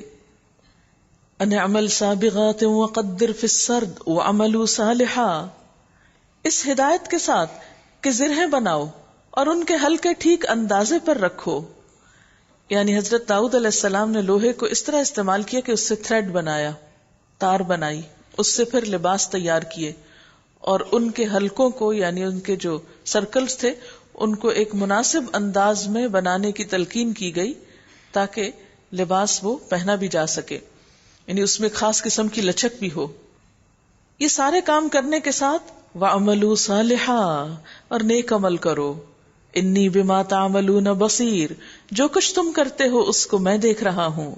وَلِسُلَيْمَانَ الرِّيحَ غُدُوُّهَا شَهْرٌ وَرَوَاحُهَا شَهْرٌ، اور سلیمان علیہ السلام کے لیے ہم نے ہوا کو مسخر کر دیا، صبح کے وقت اس کا چلنا 1 مہینے کی راہ تک اور شام کے وقت اس کا چلنا 1 مہینے کی راہ تک۔ ہم نے اس کے لیے پگھلے ہوئے تانبے کا چشمہ بہا دیا اور ایسے جن اس کے تابع کر دیے جو اپنے رب کے حکم سے اس کے آگے کام کرتے تھے۔ ان میں سے جو ہمارے حکم سے سرتابی کرتا اس کو ہم بھڑکتی ہوئی آگ کا مزہ چکھاتے۔ حضرت سلیمان علیہ السلام جو حضرت داؤد علیہ السلام کے بیٹے تھے، ان کے لیے اللہ تعالیٰ نے مزید کچھ اور چیزوں کو مسخر کر رکھا تھا، اور خصوصی طور پر ہوا کو، کہ سمندری سفر اور سمندری تجارت کو ان کے دور میں بہت ترقی ہوئی تھی. انہوں نے اعلیٰ درجے کے بادبانی جہاز تیار کیے اور ان کو عموماً موافق ہوا ملتی جس سے وہ تیزی کے ساتھ اپنا سفر طے کر جاتے. اسی طرح تانبے کو پگھلایا گیا. بعض روایات میں یہاں تک بھی آتا ہے کہ ہوا حضرت سلیمان علیہ السلام کو، یعنی آپ اور آپ کے لشکروں کو سوار کر کے دور تک لے جاتی، 1 مہینے کی مسافت تک. یعنی جتنا ایک شخص مہینے میں پیدل چل کے پہنچے اتنا وہ 1 دن کے پہلے حصے میں غدوہا پہنچ جاتے اور پھر شام کو واپس آتے، یعنی اتنی دور تک جا کر واپس بھی آ جاتے. اور دوسرا معنی اس کا کیا لیا گیا ہے کہ سمندری جہازوں کو آپ کے لیے اس طرح مسخر کیا گیا تھا کہ وہ تیزی کے ساتھ آتے اور جاتے تھے. اور پھر ایک خاص چیز جو آپ کے لیے خصوصی طور پر مسخر کی گئی وہ جنات تھے، اور جنات کے ذریعے بھی آپ نے کام لیا، جو اپنے رب کے حکم سے اس کے آگے کام کرتے تھے. ان میں سے جو ہمارے حکم سے سرتابی کرتا اس کو ہم بھڑکتی ہوئی آگ کا مزہ چکھاتے. یعنی جن سرکشی نہیں کر سکتے تھے اس کے آگے اگر کوئی کرتا تو فوراً ایک شعلہ اس کو ختم کر دیتا. وہ اس کے لیے بناتے تھے جو کچھ وہ چاہتا، یعنی تعمیر کا کام بھی کیا کرتے تھے. اونچی عمارتیں، تصویریں، بڑے بڑے حوض جیسے لگن اور اپنی جگہ سے نہ ہٹنے والی بھاری دیگیں. اے آل داؤد، عمل کرو شکر کے طریقے پر، میرے بندوں میں کم ہی شکر گزار ہیں. یہاں حضرت سلیمان علیہ السلام کی تیار کردہ چیزوں کا ذکر کیا گیا ہے جس میں تماثیل کا لفظ آیا ہے. بہت سے لوگ اس کو مس انڈرسٹینڈ کرتے ہیں اور یہ کہتے ہیں کہ حضرت سلیمان علیہ السلام تصویریں بنایا کرتے تھے. اگر یہ مان بھی لیا جائے کہ آپ بنایا کرتے تھے تو بہرحال امت محمدی صلی اللہ علیہ وسلم میں اس چیز کو منع کر دیا گیا، خصوصاً ہاتھ کی بنائی ہوئی تصویریں جو ہیں. لیکن اس ساری جو چیزیں آپ تیار کرتے تھے اس سے پتہ چلتا ہے کہ حضرت سلیمان علیہ السلام کی بادشاہت بہت بڑی بادشاہت تھی اور بہت وسیع پیمانے پر آپ نے دنیا کو مسخر کیا تھا. حضرت داؤد اور سلیمان علیہ السلام دونوں کو جب ہم دیکھتے ہیں تو دنیاوی اعتبار سے بہت اعلیٰ درجے کی ترقی کیے ہوئے انسان ملتے ہیں، یعنی بہت اعلیٰ درجے کی ترقی ان کے ہاں ملتی ہے. لیکن دنیا کی یہ ترقی انہیں دین میں پیچھے نہیں رکھتی، وہ اس کے ساتھ ساتھ نیک عمل بھی کرتے ہیں. اس سے کیا پتہ چلتا ہے کہ ہمارا دین ہمیں دنیا میں آگے جانے کی اجازت دیتا ہے جہاں تک کوئی جائے. آج کے دور میں اگر لوگوں نے جہاز بنا لیے تو کیا بڑی بات ہے. حضرت سلیمان علیہ السلام اس دور میں 1 مہینے کی مسافت پر صبح اور شام میں ہو کر آ جاتے تھے اپنے سارے لاؤ لشکر کے سمیت. تو یہ کوئی بڑی بات تو نہیں کہ آج کے انسان نے ایسی ترقی کر لی ہے. پھر اسی طرح بلند و بالا عمارتیں وہ بناتے. پھر انسان تو صرف انسانوں سے کام لے سکا ہے یا مشینوں سے، وہ جنات سے بھی کام لیتے تھے. لیکن ان ساری چیزوں کے ساتھ ساتھ اعملوا آل داؤد شکرا، اور پیچھے کیا کہا گا، ان اعمل صالحا، نیک کام، شکر کے طریقے پر عمل. گویا ترقی جتنی بھی ہو تکبر نہ ہو، اللہ تعالیٰ کا شکر ہی ادا کیا جائے. لیکن ساتھ ہی اللہ تعالیٰ فرماتے ہیں وَقَلِيلٌ مِّنْ عِبَادِيَ الشَّكُورُ، میرے بندوں میں بہت تھوڑے شکر گزار ہیں. ہوتا یہ ہے کہ انسان کے پاس جب کچھ نہیں ہوتا تو وہ مایوس ہوتا ہے، اور جب اسے کچھ مل جاتا ہے تو تکبر کرنے لگتا ہے، پھولا نہیں سماتا. تو ایسے میں جس انسان کو اتنی اعلیٰ درجے کی دنیا ملی ہو اور دنیاوی ترقی ملی ہو، اگر اس کے اندر شکر گزاری کا جذبہ ہو تو اللہ تعالیٰ کو کتنا محبوب ہو سکتا ہے. پھر جب سلیمان علیہ السلام پر ہم نے موت کا فیصلہ نافذ کیا تو جنوں کو اس کی موت کا پتہ دینے والی کوئی چیز اس گھن کے سوا نہ تھی جو اس کے عصا کو کھا رہا تھا، یعنی ٹرمائٹ ان کے عصا کو اندر ہی اندر سے کھا گیا. اس طرح جب سلیمان علیہ السلام گر پڑے تو جنوں پر یہ بات کھل گئی کہ اگر وہ غیب کے جاننے والے ہوتے تو اس ذلت کے عذاب میں مبتلا نہ رہتے. یہ واقعہ کیوں پیش آیا؟ تاکہ لوگوں کو یہ بات پتہ چل جائے کہ جن ہماری ہی طرح کا محدود علم رکھتے ہیں، وہ علم غیب نہیں رکھتے. کیونکہ جنوں کے بارے میں یہ سوچنا کہ وہ غیب رکھتے ہیں، یہاں سے شرک کے کئی دروازے کھل جاتے ہیں. کچھ لوگ جنات کو اپنے قابو میں کر لیتے ہیں، پھر ان سے ایسی خبریں معلوم کرواتے ہیں اور پھر لوگ ان پر ایمان لے آتے ہیں کہ یہ لوگ غیب جانتے ہیں، مستقبل جانتے ہیں، اور یہ اللہ تعالیٰ کے علم میں نعوذ باللہ کچھ حصہ رکھتے ہیں غیب میں سے. یہ سب چیزیں پھر انسان کو شرک میں مبتلا کر دیتی ہیں. اس لیے قرآن پاک میں اس عقیدے کی پوری طرح تردید کر دی گئی کہ سلیمان علیہ السلام کے گرنے سے جنوں کو پتا چلا کہ وہ فوت ہو گئے، اس سے پہلے ان کو پتا نہ چلا. یہ جو دیمک ہوتی ہے دو طرح کی ہوتی ہے، ایک لکڑی کو کھاتی ہے اور ایک زمین کے اندر ہوتی ہے، یعنی مٹی کے اندر، مڈ کے اندر ہوتی ہے. لکڑی اندر ہی اندر سے کھا جاتی ہے اور اس طرح کھوکھلا کر دیتی ہے کہ وہ پتہ بھی نہیں چلتا. اور حیران کر دینے والے مڈ ٹیوبز بناتے ہوئے کئی کئی فٹ موٹے کنکریٹ، سیمنٹڈ اور اینٹوں کی سطح کو پار کر جاتی ہے، حالانکہ وہ اندھی ہوتی. جہاں ہیوی میٹل ساؤنڈ بج رہا ہو وہاں دیمک دگنی تیزی سے اپنا کام کرتی. جو حیرت کی بات ہے نا وہ یہ ہے کہ حضرت سلیمان علیہ السلام کا جو عصا تھا جب وہ گرا تو پتا چلا جنوں کو. اب آپ سوچیں کہ حضرت سلیمان علیہ السلام ظاہر ہے کہ دن رات سارا وقت تو وہاں نہیں بیٹھے رہتے ہوں گے، ایک مخصوص وقت بیٹھتے ہوں گے. تو یہ کس طرح ممکن ہوا کہ تھوڑی ہی دیر میں دیمک اتنا، یعنی ہو سکتا ہے سویرے آپ فوت ہوئے ہوں اور رات تک وہ عصا جو ہے وہ ٹوٹ گیا ہو. تو یہ بات تحقیقات سے سامنے آئی ہے کہ جہاں ساز بجتا ہے یا وائبریشن ہوتی ہے وہاں دیمک کئی گنا تیز کام کرتی. یہ جو جنات تھے ہو سکتا ہے ہتھوڑوں کے ساتھ کام کرتے ہوں اور پھر اس میں ایک ردم ہو، اور اس طرح وہ لکڑی کے اندر جو دیمک لگی تو وہ تیزی کے ساتھ اپنا کام کی. اور اس طرح بظاہر وہ لکڑی ٹھیک نظر آ رہی تھی، لیکن جو ہی وہ ایک مخصوص حد تک کھائی گئی فوراً ہی وہ لکڑی نیچے سے ٹوٹ گئی اور سلیمان علیہ السلام جو ہے وہ گر پڑے. اچھا حیرت کی بات یہ ہے کہ اس کی آنکھیں نہیں ہوتی، اندھی ہوتی ہے، اور اس کے باوجود لکڑی کے سٹریس کو اپنے جسم پہ محسوس کر کے بیرونی سطح کی حد تک جا کے لکڑی کو کاٹ دیتی ہے، بالکل چھلکا سا باقی رہتا ہے. اور جو ابھی میں نے بتایا کہ کئی کئی فٹ موٹے کنکریٹ سیمنٹڈ ہوتے ہیں جو، اور اینٹوں کی سطح کو بھی پار کر کے چلی جاتی ہے لکڑی میں، حالانکہ خود دیکھ نہیں پاتی. اس کا جو ماؤنٹ ہے یہ 6 میٹر تک اوپر چلا جاتا ہے بعض اوقات. یہ زمین کی جو دیمک ہوتی ہے وہ اس کا کام ہے. ایک دن میں ان کی جو کوئین ہے 30,000 ایگز لے کرتی ہے، اباؤٹ 1 پر سیکنڈ. تو اب آپ دیکھیں کہ جو 30,000 اگر دیمک اس میں سے نکل کر ایک لکڑی کو کھانے لگ جائیں تو ممکن ہے کہ چند گھنٹوں کے اندر ہی انہوں نے حضرت سلیمان علیہ السلام کا عصا کھا لیا ہو نیچے سے. کتنی چھوٹی سی چیز ہوتی ہے، یہ سوتی نہیں ہے، کانسٹینٹلی کام کرتی ہے. یعنی جب ان کو اپنی مرضی کی لکڑی ملتی ہے تو یہ سارے کے سارے کٹھے شروع ہو جاتے ہیں اور دن رات کام کرتے ہیں اور اپنی منزل کو جلدی پہنچ جاتے ہیں. اور اس کا کام تیز کتنا ہوتا ہے یہ اس پر ڈیپینڈ کرتا ہے کہ لکڑی کس قسم کی ہے، اور پھر یہ ہے کہ وہ خود کتنی ہے، یعنی ان کا اپنا تعداد کتنی ہے. جتنی زیادہ تعداد ہوگی، جتنی ان کے مرضی کی لکڑی ہوگی، اتنی تیزی سے یہ کھا جائیں گی.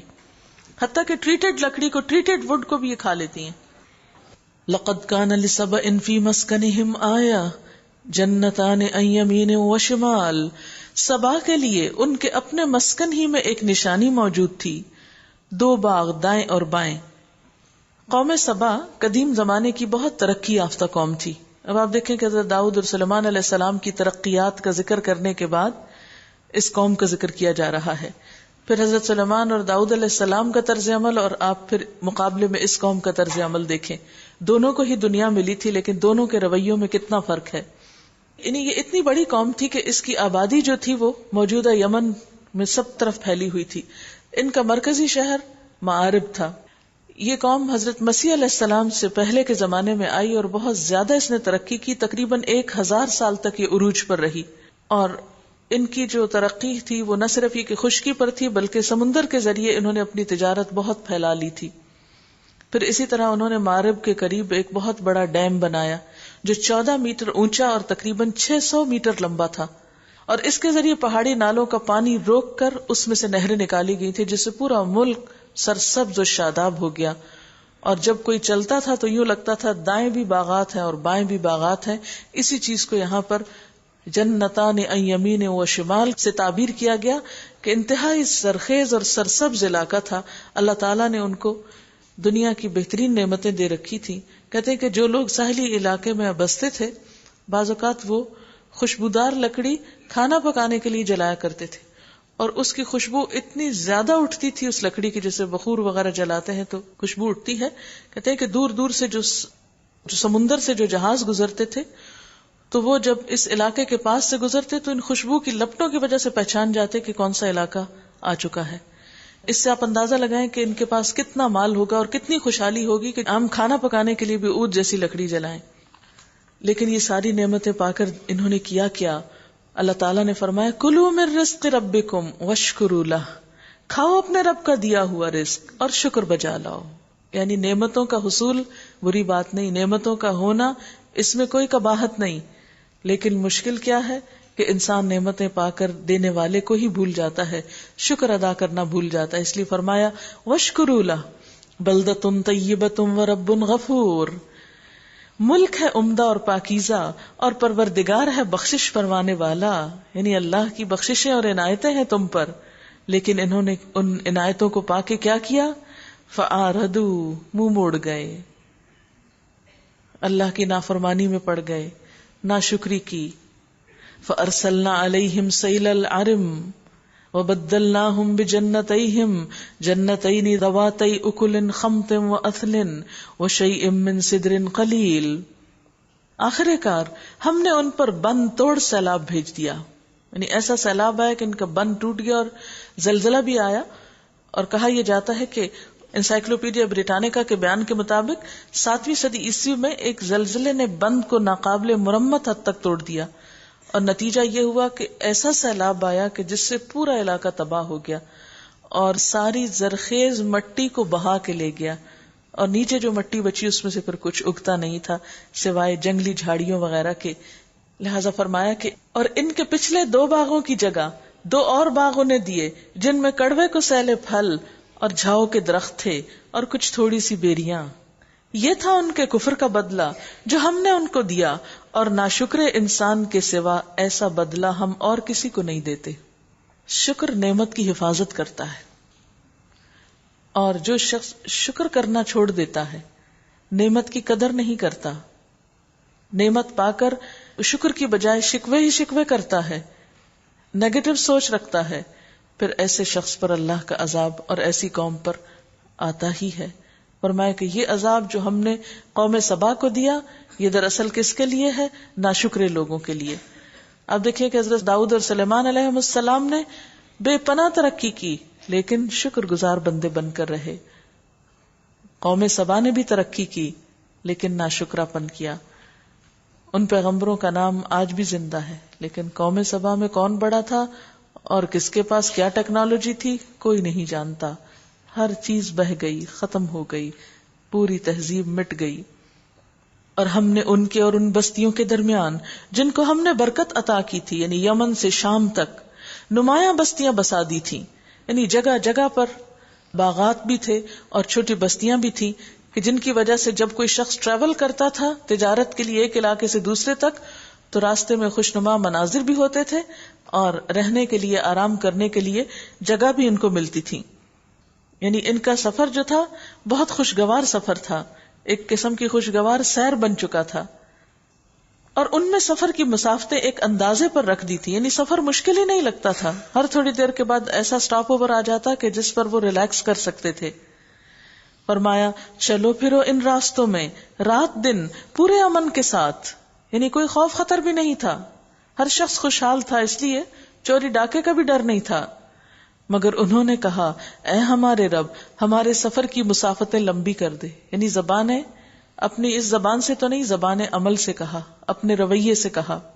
انہوں نے اپنے اوپر آپ ظلم کیا، آخر کار ہم نے انہیں افسانہ بنا کر رکھ دیا اور انہیں بالکل تتر بتر کر ڈالا. پوری دنیا میں پھیل گئے، ادھر ادھر بکھر گئے. وہ بحیثیت ایک قوم کے پھر ایک جگہ اکٹھے نہ رہ سکے. یقیناً اس میں نشانیاں ہیں ہر اس شخص کے لیے جو بڑا صابر و شاکر ہو.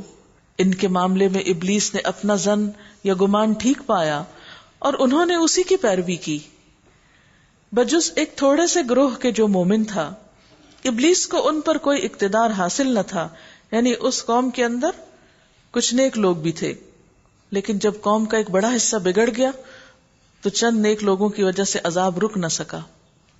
مگر جو کچھ ہوا وہ اس لیے ہوا کہ ہم یہ دیکھنا چاہتے تھے کہ کون آخرت کا ماننے والا ہے اور کون اس کی طرف سے شک میں پڑا ہوا ہے. تیرا رب ہر چیز پر نگران ہے.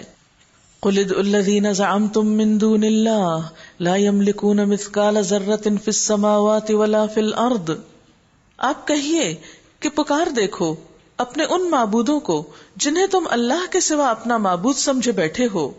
وہ نہ آسمانوں میں کسی ذرہ برابر چیز کے مالک ہیں نہ زمین میں، وہ آسمان و زمین کی ملکیت میں شریک بھی نہیں ہیں، ان میں سے کوئی اللہ کا مددگار بھی نہیں ہے، اور اللہ کے حضور کوئی شفاعت بھی کسی کے لیے نافع نہیں ہو سکتی بجز اس شخص کے جس کے لیے اللہ نے سفارش کی اجازت دی ہو. حتیٰ کہ جب لوگوں کے دلوں سے گھبراہٹ دور ہوگی تو وہ پوچھیں گے کہ تمہارے رب نے کیا جواب دیا؟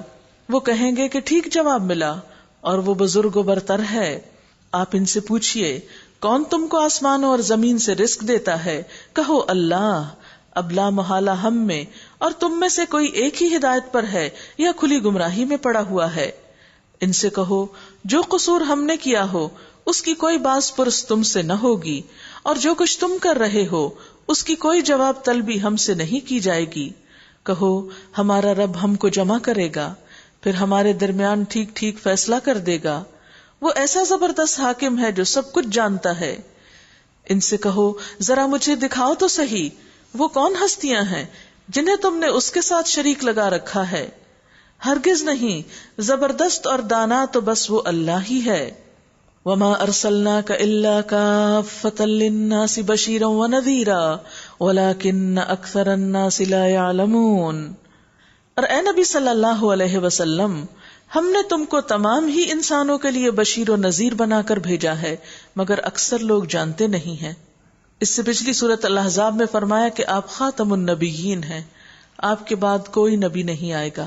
یہاں فرمایا کہ ہم نے تمام انسانوں کے لیے آپ کو رسول بنا کر بھیجا، یعنی آپ صرف اپنی قوم کے لیے ہی نہیں، پوری دنیا کے لیے، رہتی دنیا تک کے لیے آپ اللہ کے رسول ہیں سب کی طرف. لیکن ہم دیکھتے ہیں کہ آپ نے یہ کام براہ راست تو صرف اپنی قوم کے اندر کیا تھا. عملی طور پر یہی ممکن تھا، آپ کے لیے ممکن نہ تھا کہ آپ اس وقت میں پوری دنیا میں گھومتے. اس طرح تو کوئی کام ہو نہ پاتا. اور یہ بھی ممکن نہیں تھا کہ آپ ہمیشہ کے لیے جیتے، کیونکہ اللہ تعالیٰ فرماتے ہیں وَمَا جَعَلْنَا لِبَشَرٍ مِّن قَبْلِكَ الْخُلْدَ، آپ سے پہلے بھی ہمیشگی ہم نے کسی کے لیے نہیں بنائی. تو پھر یہ کام کس طرح ہوا یہ کہ آپ پر نبوت ختم ہو گئی، آپ نے دین پورے کا پورا پہنچا دیا، ایک امت تیار کی، پھر اس امت نے آپ کے کام کو آگے پہنچانا شروع کیا. یعنی وہ مشن جو انبیاء کا تھا وہ آپ پر آ کر مکمل ہو گیا. آپ کے بعد آپ کی امت آپ کی وارث قرار پائی. وَكَذَلِكَ جَعَلْنَاكُمْ أُمَّةً وَسَطًا لِتَكُونُوا شُهَدَاءَ عَلَى النَّاسِ. اب آپ کی امت کے ذریعے آپ ہی کے مشن اور آپ ہی کے پیغام کو پوری دنیا تک پہنچنا ہے. اور پھر جو کام آپ نے اپنے دور میں براہ راست کیا تھا وہ آپ ہی کا کام آپ کی امت کے ذریعے انڈائریکٹلی ساری دنیا میں ہو رہا ہے اور ہونا چاہیے، یعنی بالواسطہ طور پر. یہ لوگ تم سے کہتے ہیں کہ وہ وعدہ کب پورا ہوگا اگر تم سچے ہو. کہو تمہارے لیے ایک ایسے دن کی میعاد مقرر ہے جس کے آنے میں نہ ایک گھڑی بھر کی تاخیر تم کر سکتے ہو اور نہ ایک گھڑی بھر پہلے ہی اسے لا سکتے ہو. یہ کافر کہتے ہیں ہم ہرگز اس قرآن کو نہ مانیں گے اور نہ اس سے پہلے آئی ہوئی کسی کتاب کو مانیں گے. کاش تم دیکھو ان کا حال اس وقت جب یہ ظالم اپنے رب کے حضور کھڑے ہوں گے. اس وقت یہ ایک دوسرے پر الزام دھریں گے. جو لوگ دنیا میں دبا کر رکھے گئے تھے وہ بڑے بننے والوں سے کہیں گے اگر تم نہ ہوتے تو ہم مومن ہوتے. یعنی دوسروں کو بلیم کریں گے کہ تم نے ہمیں ایمان نہیں لانے دیا. وہ بڑے بننے والے ان دبے ہوئے لوگوں کو جواب دیں گے کیا ہم نے تمہیں اس ہدایت سے روکا تھا جو تمہارے پاس آئی تھی؟ نہیں، بلکہ تم خود مجرم تھے. وہ دبے ہوئے لوگ ان بڑے بننے والوں سے کہیں گے نہیں، بلکہ شب و روز کی مکاری تھی جب تم ہم سے کہتے تھے کہ ہم اللہ سے کفر کریں اور دوسروں کو اس کا ہمسر ٹھہرائیں. آخر کار جب یہ لوگ عذاب دیکھیں گے تو اپنے دلوں میں پچھتائیں گے اور ہم ان منکرین کے گلوں میں توق ڈال دیں گے. یہ بھی جہنم کی سخت سزاؤں میں سے ایک سزا ہے کہ گلے میں اتنا بھاری توق ڈال دیا جائے کہ جس سے بندہ ہل جل نہ سکے، منہ نہ موڑ سکے. کیا ان لوگوں کو اس کے سوا اور کوئی بدلہ دیا جا سکتا ہے کہ جیسے اعمال ان کے تھے ویسی ہی جزا وہ پائیں؟ آپ قرآن پاک پڑھتے ہوئے غور کریں گے کہ بہت سے لوگوں کے جرم کی جو سزا بتائی گئی ہے وہ جرم سے بہت مماثلت بھی رکھتی ہے. مثلا یہاں پر انہوں نے کہا ہم نہیں مانیں گے کسی کتاب کو، ہم ماننے کے ہی نہیں. سخت تکبر، اکڑی ہوئی گردن. نتیجہ کیا؟ جہنم میں بھی ان کی گردن میں توق ڈال کے اکڑنے کے لیے چھوڑ دیا جائے گا. کبھی ایسا نہیں ہوا کہ ہم نے کسی بستی میں ایک خبردار کرنے والا بھیجا ہو اور اس بستی کے کھاتے پیتے لوگوں نے یہ نہ کہا ہو کہ جو پیغام تم لے کر آئے ہو اس کو ہم نہیں مانتے.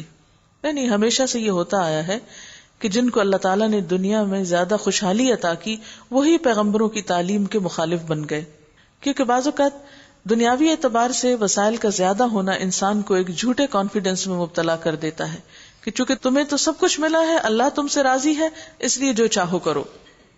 انہوں نے ہمیشہ یہی کہا کہ ہم تم سے زیادہ مال اور اولاد رکھتے ہیں اور ہم ہرگز سزا پانے والے نہیں ہیں.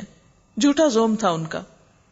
آپ ان سے کہیے میرا رب جسے چاہتا ہے کشادہ رزق دیتا ہے اور جسے چاہتا ہے نپات اللہ عطا کرتا ہے، مگر اکثر لوگ اس کی حقیقت نہیں جانتے کہ کسی کو کم اور کسی کو زیادہ کیوں ملا ہے.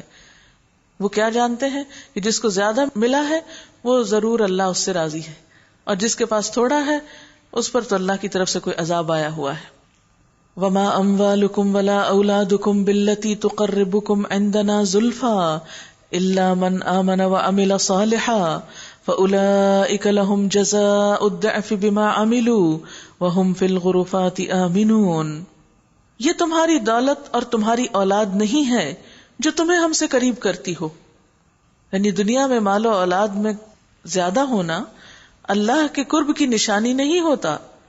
ہاں مگر جو ایمان لائے اور نیک عمل کرے یہی لوگ ہیں جن کے لیے ان کے عمل کی دوہری جزا ہے.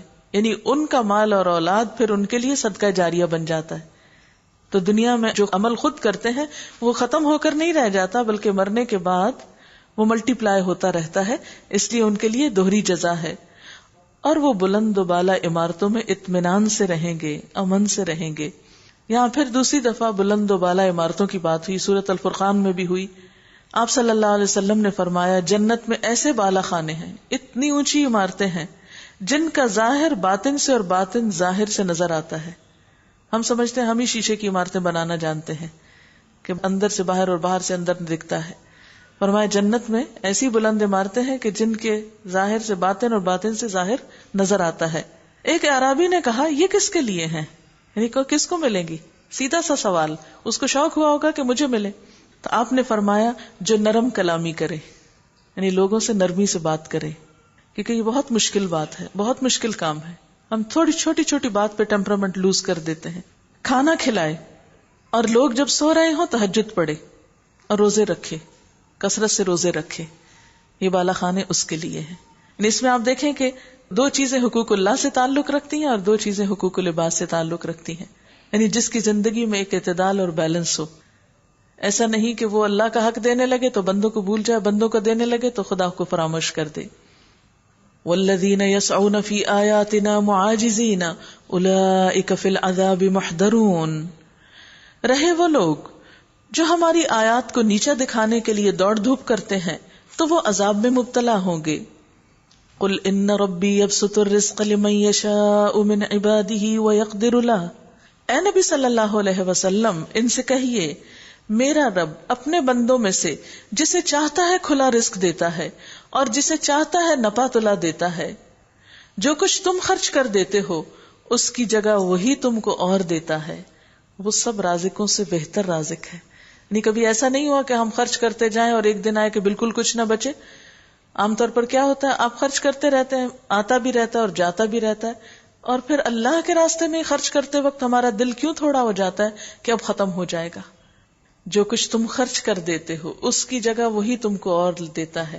یہاں جو لفظ ہے نا یخلفہ، اخلف یخلف، اخلاف کا مطلب ہوتا ہے پیچھے سے اور لے آنا.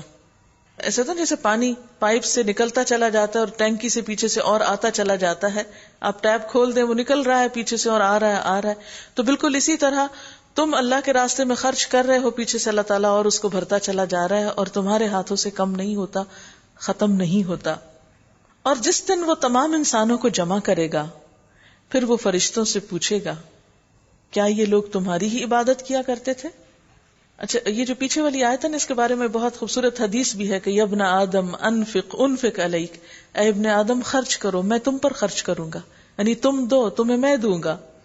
اور دو فرشتے ہر روز دعائیں کرتے ہیں اللہم آت منفقا خلفا، کہ اے اللہ دینے والے کو پیچھے سے اور دے، خلفا یعنی اس کا کم نہ پڑے، اور آتا رہے اس کے پاس. اور پھر 2 فرشتے صبح اللہ تعالیٰ مقرر کرتے ہیں. ایک کہتا ہے اللہم آت منفقا خلفا، دوسرا کہتا ہے اللہم آت ممسکا تلفا، کہ اے اللہ روکنے والے کو نقصان دے، یعنی جو روک رکھتا ہے اس کا مال تلف ہو جائے. اور یہ ایک حقیقت ہے. آپ کھانے پینے کی چیزیں بچا کے رکھیں، سب باسی ہو جائیں گی، گل سڑ جائیں گی، خراب ہو جائیں گی. اگر ڈبوں میں بند پڑی رہیں تو اس میں گھن لگ جائے گا، وہاں خرابی ہو جائے گی. اسی طرح بعض اوقات مال جمع ہی رہے تو چوری ہو جاتا ہے، خراب ہو جاتا ہے، کچھ بھی نقصان ہو سکتا ہے. لیکن وہ مال جو اللہ کے پاس جمع کرا دیا جاتا ہے خالص اللہ کی رضا کے لیے، وہ مال ہمیشہ ہمیشہ کے لیے محفوظ ہو جاتا ہے. ہاں ایک چیز اس کو بھی ضائع کر دیتی ہے، اور وہ ہمارا اپنا طرز عمل ہے. لا تبطلوا صدقاتکم بالمن والاذی، اپنے صدقات یعنی خرچ کیا ہوا مال احسان جتا کے اور اذیت دے کے ضائع نہ کرو. یعنی ہم اللہ کی راہ میں دے دیتے ہیں اور دینے کے بعد احسان جتانا شروع کر دیتے ہیں، تو اس طرح وہ مال اپنا کوئی بھی ثواب اور اجر نہیں پاتا. یا جس کو دیا ہو اس کو ستانے لگتے ہیں کچھ باتیں کر کے یا اس کے خلاف بول کر یا کسی بھی طرح. تو اس طرح دیا نہ دیا سب ایک ہو جاتا ہے. اور جس دن وہ تمام انسانوں کو جمع کرے گا پھر وہ فرشتوں سے پوچھے گا کیا یہ لوگ تمہاری ہی عبادت کیا کرتے تھے؟ تو وہ جواب دیں گے کہ پاک ہے آپ کی ذات، ہمارا تعلق تو آپ سے ہے نہ کہ ان لوگوں سے. دراصل یہ ہماری نہیں بلکہ جنوں کی عبادت کرتے تھے، اور ان میں سے اکثر انہی پر ایمان لائے ہوئے تھے. آج تم میں سے کوئی نہ کسی کو فائدہ پہنچا سکتا ہے نہ نقصان، اور ظالموں سے ہم کہہ دیں گے کہ اب چکھو اس عذاب جہنم کا مزہ جسے تم جھٹلایا کرتے تھے. ان لوگوں کو جب ہماری صاف صاف آیات سنائی جاتی ہیں تو یہ کہتے ہیں کہ یہ شخص تو بس یہ چاہتا ہے کہ تم کو ان معبودوں سے برگشتہ کر دے جن کی عبادت تمہارے باپ دادا کرتے آئے ہیں، اور یہ کہتے ہیں کہ یہ محض ایک جھوٹ ہے گھڑا ہوا، یعنی قرآن پاک. ان کافروں کے سامنے جب حق آیا تو انہوں نے کہہ دیا کہ یہ تو صریح جادو ہے، حالانکہ نہ ہم نے ان لوگوں کو پہلے کوئی کتاب دی تھی کہ یہ اسے پڑھتے ہوں، اور نہ تم سے پہلے ان کی طرف کوئی متنبع کرنے والا بھیجا تھا.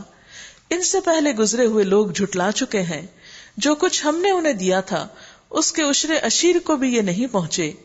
مگر جب انہوں نے میرے رسولوں کو جھٹلایا تو دیکھ لو کہ میری سزا کیسی سخت تھی.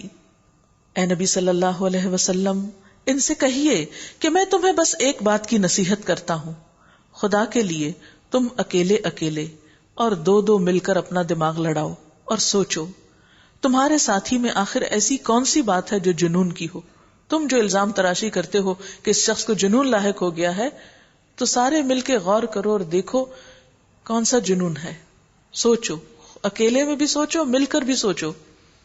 وہ تو ایک سخت عذاب کی آمد سے پہلے تم کو متنبہ کرنے والا ہے.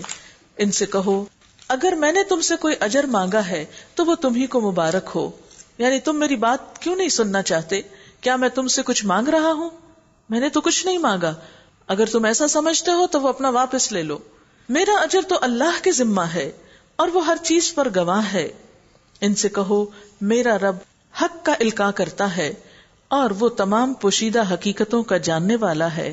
کہو حق آ گیا ہے اور اب باطل کے کیے کچھ نہیں ہو سکتا.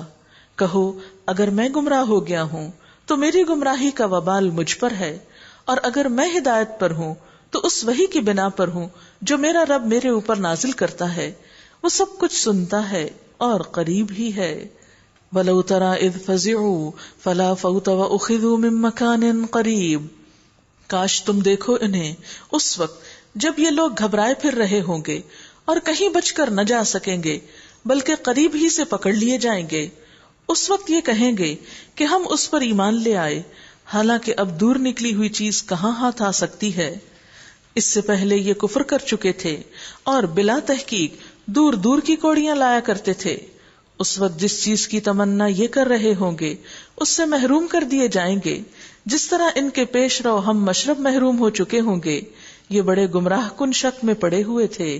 انہم کانوا فی شک مریب. سورۃ فاطر. بسم اللہ الرحمن الرحیم. الحمد للہ فاطر السماوات والارض جاعل الملائکۃ رسلا اولی اجنحۃ مثنی وثلاث ورباع یزید فی الخلق ما یشاء ان اللہ علی کل شیء قدیر. تعریف اللہ ہی کے لیے ہے جو آسمانوں اور زمین کا بنانے والا اور فرشتوں کو پیغام رساں مقرر کرنے والا ہے. ایسے فرشتے جن کے 2 اور 3 اور 4 بازو ہیں، وہ اپنی مخلوق کی ساخت میں جیسا چاہتا ہے اضافہ کرتا ہے. یعنی جیسے حضرت جبریل علیہ السلام ہیں تو ان کو نبی صلی اللہ علیہ وسلم نے 2 مرتبہ اپنی اصل شکل پر دیکھا. ان کے 600 بازو تھے اور وہ پورے افق پہ چھائے ہوئے تھے. یعنی کچھ فرشتوں کے 2 3 4 ہیں بازو، ونگز، اجنحہ، لیکن اللہ تعالیٰ جس کو چاہتا ہے اس سے بھی زیادہ دیتا ہے، جتنا چاہتا ہے اپنی خلق میں اضافہ کرتا ہے، کیونکہ اللہ تعالیٰ ہر چیز پر قادر ہے. اللہ جس رحمت کا دروازہ بھی لوگوں کے لیے کھول دے اسے کوئی روکنے والا نہیں، اور جسے وہ بند کر دے اسے اللہ کے بعد پھر کوئی دوسرا کھولنے والا نہیں. وہ زبردست اور حکیم ہے. یہ آیت اگر ہمیں سمجھ میں آ جائے تو بہت سے غم دور ہو جائے. کوئی کسی کو نقصان نہیں دے سکتا، نہ کوئی کسی کی روزی بند کر سکتا ہے، نہ کوئی کسی کا رشتہ بند کر سکتا ہے، نہ کوئی کسی کی اولاد بند کر سکتا ہے. سب کچھ تو اللہ کے ہاتھ میں ہے. اگر کچھ شیطانی وسوسے اور کچھ شیطانی کوششیں اس قسم کی ہوں بھی اور وقتی طور پر کوئی پریشانی ہو بھی تو اللہ ہی سے مدد مانگنی چاہیے، کیونکہ اس سے بڑھ کر کسی میں طاقت نہیں ہے. وہ زبردست اور حکیم ہے. یا ایھا الناس اذکروا نعمت اللہ علیکم، لوگو تم پر اللہ کے جو احسانات ہیں انہیں یاد رکھو. مثبت سوچ پیدا کرو، پازیٹو تھنکنگ. ہم عام طور پر کیا یاد رکھتے ہیں جو ہمارے پاس نہیں ہوتا، جس کی ہمیں محرومی ہوتی، دن رات اٹھتے بیٹھتے اس کا وچار کرتے رہتے ہیں. اور اللہ تعالیٰ کا حکم کیا ہے؟ اذکروا نعمت اللہ علیکم، جو اللہ کی نعمتیں ہیں تم پر ان کا ذکر کرو، دل میں بھی اور دوسروں کے ساتھ بھی. آپ دیکھیں نا، 2 لوگ جب بیٹھتے ہیں، مثلاً آپ کسی کے ہاں ملنے کے لیے جاتے ہیں، حال چال پوچھتے ہیں، گفتگو شروع ہوتی ہے، عموماً کن چیزوں پر بات ہونے لگتی ہے؟ پریشانیوں پر. یہ نہیں ہے، وہ نہیں کام ہوا، وہ ہو گیا، وہ ہو گیا. وہی سوچ بچار، دکھ تکلیف پریشانی کی باتیں اپنے اندر بھی بار بار سوچتے رہتے ہیں. کوئی مل جائے تو اس سے بھی وہی کرتے ہیں. جو شخص اللہ کی نعمتوں کو یاد کرتا ہے، جو ہے اس کا ذکر کرتا ہے اور شکر ادا کرتا ہے، اللہ اس کی دوسری کمی بھی پوری کر دیتا ہے اور ناشکرے سے وہ بھی چھین لیتا ہے جو اس کے پاس ہو. کیا اللہ کے سوا کوئی اور خالق بھی ہے جو تمہیں آسمان اور زمین سے رزق دیتا ہو؟ کوئی معبود اس کے سوا نہیں. آخر تم کہاں سے دھوکہ کھا رہے ہو؟ اب اگر یہ لوگ تمہیں جھٹلاتے ہیں تو یہ کوئی نئی بات نہیں. تم سے پہلے بھی بہت سے رسول جھٹلائے جا چکے ہیں اور سارے معاملات آخر کار اللہ ہی کی طرف رجوع ہونے والے ہیں. لوگو، اللہ کا وعدہ یقیناً برحق ہے، لہذا دنیا کی زندگی تمہیں دھوکے میں نہ ڈالے اور نہ وہ بڑا دھوکے باز تمہیں اللہ کے بارے میں دھوکہ دینے پائے. در حقیقت شیطان تمہارا دشمن ہے، اس لیے تم بھی اسے اپنا دشمن ہی سمجھو. وہ تو اپنے پیرووں کو اپنی راہ پر اس لیے بلا رہا ہے کہ وہ دوزخیوں میں شامل ہو جائیں. جو لوگ کفر کریں گے ان کے لیے سخت عذاب ہے، اور جو ایمان لائیں گے اور نیک عمل کریں گے ان کے لیے مغفرت اور بڑا اجر ہے. افمن زین له سوء عمله فرآه حسنا فإن الله يضل من يشاء ويهدي من يشاء. بلا کچھ ٹھکانہ ہے اس شخص کی گمراہی کا جس کے لیے اس کا برا عمل خوشنما بنا دیا گیا ہو اور وہ اسے اچھا سمجھ رہا ہو. حقیقت یہ ہے کہ اللہ جسے چاہتا ہے گمراہی میں ڈال دیتا ہے اور جسے چاہتا ہے راہ راست دکھا دیتا ہے. ایسا کیوں ہوتا ہے کہ کچھ لوگوں کو اللہ تعالیٰ راہ راست دکھا دیتا ہے اور کچھ لوگوں کو بھٹکا دیتا ہے، اور کچھ لوگوں کے لیے ان کا برا عمل خوبصورت بنا دیا جاتا ہے؟ وہ کر غلطی رہے ہوتے ہیں لیکن وہ بڑی خوش فہمی میں مبتلا ہوتے ہیں کہ ہم تو بڑے اچھے کام کر رہے ہیں. عموماً ہوتا یہ ہے کہ جب انسان کے سامنے حق آتا ہے، سچی بات آتی ہے، فوراً اس کے ذہن کو ایک کرنٹ سا لگتا ہے، پہچان جاتا ہے کہ یہ بات تو صحیح لگتی ہے، بات تو کچھ ایسے ہی ہے. اس وقت اس کے سامنے 2 راستے کھلتے ہیں. ایک تو حق کے اعتراف کا ہے، اصلاح کا ہے، توبہ کا ہے، اور دوسرا راستہ ڈٹائی کا، انکار کا.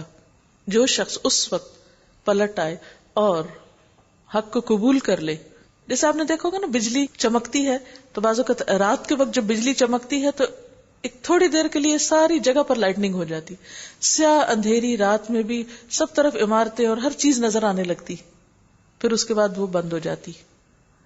اب جس نے رستہ ڈھونڈنا ہو وہ اس میں سے رستہ پا لیتا ہے کہ اچھا یہاں یہ چیز ہے، یہاں یہ ہے، مجھے یوں گزرنا ہے، اور وہ چل پڑتا ہے تو اس کو رستہ ملنے لگتا ہے. لیکن جو شخص وہیں کا وہیں رکا رہ جاتا ہے، اس روشنی میں اس کو پتہ بھی چل گیا کہ کدھر کو رستہ ہے اور کدھر کو نہیں، تو بھی وہ سستی کے مارے یا کسی بھی وجہ سے وہاں کھڑے کا کھڑا رہ گیا. ایسے شخص کو پھر راستہ نہیں ملتا، کیونکہ جو چلے نا اس کو منزل نہیں ملا کرتی. اب ہوتا کیا ہے، جب انسان اعتراف نہیں کرتا پھر تعویلیں شروع کر دیتا ہے اپنے عمل کی. مثلا اگر کسی نے کسی جگہ پہنچنا ہو اور اندھیرا اور رستہ نہ مل رہا ہو، یکا ایک لائٹ ہوئی، اس کو رستہ پتا چلا لیکن وہ پھر بھی نہیں چلا. اگر اس سے پوچھا جائے بھی تم پہنچے کیوں نہیں، آئے کیوں نہیں، چلے کیوں نہیں، تو اب وہ کیا کہے گا؟ تعویلیں کرے گا، بہانے کرے گا. اب جو شخص حق کو دیکھ کر بھی، سمجھ کے بھی، جان کے بھی پھر تعویلیں شروع کر دے، اس کو پھر ہدایت نہیں ملتی. ایسے لوگوں کو اللہ زبردستی ہدایت نہیں دیا کرتا، بلکہ ان کے لیے کیا ہو جاتا ہے، ان کا برا عمل پھر خوبصورت بن جاتا ہے. یعنی جو اپنے غلطی کا اعتراف کرنے کی بجائے ڈٹائی کے ساتھ اس پر جم جائے، وہ دراصل ایک ذہنی بیماری کا شکار ہے، دھوکے کا شکار ہے نا. اس کا دماغ صحیح کام نہیں کر رہا. جیسے ذہنی بیمار لوگ ہوتے ہیں نا، ان کو چکر آ رہے ہوتے ہیں، کوئی چیز صحیح دکھائی نہیں دے رہی ہوتی، یا جس کی نگاہ خراب ہو جائے اس کو صحیح حرف نہیں دکھائی دیتے، وہ چیز کچھ ہوتی ہے اسے کچھ اور نظر آ رہی ہوتی. تو بالکل اسی طرح حق کو پہچان کر حق کا انکار کرنے والا ایک نفسیاتی ایسی بیماری کا شکار ہوتا ہے کہ جس کے بعد اس کو اپنی برائی خوبصورت لگنے لگتی. وہ برائی پر مطمئن ہو جاتا ہے، برائی پر ٹھہر جاتا ہے، رک جاتا ہے اور کہتا ہے میں سب ٹھیک کر رہا ہوں. اب اسے جو کوئی نصیحت کرے تو اس سے بھی وہ خوب بگڑتا ہے. وہ کہتا ہے میں غلط ہوں ہی نہیں، تم مجھے کہہ کیوں رہے ہو، میں تو بالکل ٹھیک ہوں. اس لیے ایسے شخص کو پھر اللہ تعالیٰ اس کے حال پہ چھوڑ دیتے ہیں اور اس کو ہدایت نہیں دیتے. فلا تذهب نفسك عليهم حسرات. اب ہوتا کیا ہے، جو دین کی دعوت دینے والا ہوتا ہے اس کے لیے پریشانی ہو جاتی ہے کہ اتنی لاجک سے بات کی گئی ہے، اتنی دلیل سے، اتنی اچھی طرح سمجھا کے ہر دلیل سامنے لائی گئی اور یہ ماننے والا مان نہیں رہا. پھر ایک غم کی کیفیت آتی ہے. تو پھر اس موقع پر اللہ تعالیٰ اپنے حبیب محمد صلی اللہ علیہ وسلم کو کہتے ہیں فلا تذهب نفسك عليهم حسرات. خامخواہ تمہاری جان ان لوگوں کی خاطر غم اور افسوس میں نہ گلے. ایسا نہیں کہ ان کو پتہ نہیں چلا، انہیں سب پتا ہے. یہ ہٹ دھرمی سے انکار کیے چلے جا رہے ہیں، یہ ترس کھانے کے لائق لوگ نہیں ہیں. ان اللہ علیم بما یصنعون. جو کچھ یہ کر رہے ہیں اللہ اس کو خوب جانتا ہے. وہ اللہ ہی تو ہے جو ہواؤں کو بھیجتا ہے، پھر وہ بادل اٹھاتی ہیں، پھر ہم اسے ایک اجاڑ علاقے کی طرف لے جاتے ہیں اور اسی زمین کو جلا اٹھاتے ہیں جو مری پڑی تھی. مرے ہوئے انسانوں کا جی اٹھنا بھی اسی طرح ہوگا. یعنی جب سب مر جائیں گے، قبروں میں چلے جائیں گے، تو پوری زمین کا حال کیا ہوگا جب قیامت آئے گی. جیسے ایک ویرانہ ہو، ایک صحرا ہو جہاں کوئی کبھی نہ بسا ہو. اور اس کا چھوٹا سا نقشہ آپ قبرستان میں دیکھ سکتے ہیں. ہمارے تو قبریں بھی پکی بننے لگی ہیں نا، تو اس سے پتہ ہی نہیں چلتا کہ یہ ویرانہ ہے یا کوئی آباد جگہ ہے. سنگ مرمر تک یوز ہوتا ہے، جو عام طور پہ گھروں میں بھی نہیں ہوتا، وہ قبروں پہ لوگوں نے لگانا شروع کر دیا. تو اس سے پھر عبرت بھی نہیں ہوتی، وہ احساس ہی نہیں ہوتا واپس جانے کا. وہ لگتا ہے اس گھر سے اس گھر میں پہنچ گئے، سنگ مرمر کے گھر میں پہنچ گئے. اب یہ ہے کہ اگر کسی عام قبرستان کو دیکھے تو کہ ویرانی کی کیفیت ہوتی، کچی قبریں، مٹی مٹی مٹی. ایک اداسی آتی ہے کہ ایسے لگتا ہے کوئی زندگی نہیں، سب خاموشی ہے، ہو کا عالم ہے، کوئی آپس میں لڑائی جھگڑے نہیں، کچھ نہیں، سب کچھ بجھ گیا ہے. انسان سوچتا ہے یہ سب پھر اٹھیں گے. فرمایا یہ بالکل ایسے ہی اٹھیں گے جیسے بادل آتے ہیں اور صحرا پہ برستے ہیں اور صحرا ہرا بھرا ہو جاتا ہے. تو بالکل قیامت کے دن اس سارے صحرا کو بھی ان ساری کچی قبروں کے اندر سے سب ایسے ہی اگائیں گے جیسے تمہارے درخت اگاتے ہیں بارش کے ہونے پہ. اللہ کے لیے کچھ مشکل نہیں. مرے ہوئے انسانوں کا جی اٹھنا بھی اسی طرح ہوگا. من کان یرید العزت فللہ العزت جمیعا. جو کوئی عزت چاہتا ہو اسے معلوم ہونا چاہیے کہ عزت ساری کی ساری اللہ کی ہے. اس کے ہاں جو چیز اوپر چڑھتی ہے. اچھا، جب عزت ساری کی ساری اللہ کی ہے تو پھر عزت پانے کے لیے، حقیقی عزت کے لیے انسان کیا کرے؟ اللہ سے تعلق جوڑے. اس کے ہاں جو چیز اوپر چڑھتی ہے وہ صرف پاکیزہ قول ہے، اور عمل صالح اس کو اوپر چڑھاتا ہے. یعنی کون سے عمل، اور الکلم الطیب کیا ہے؟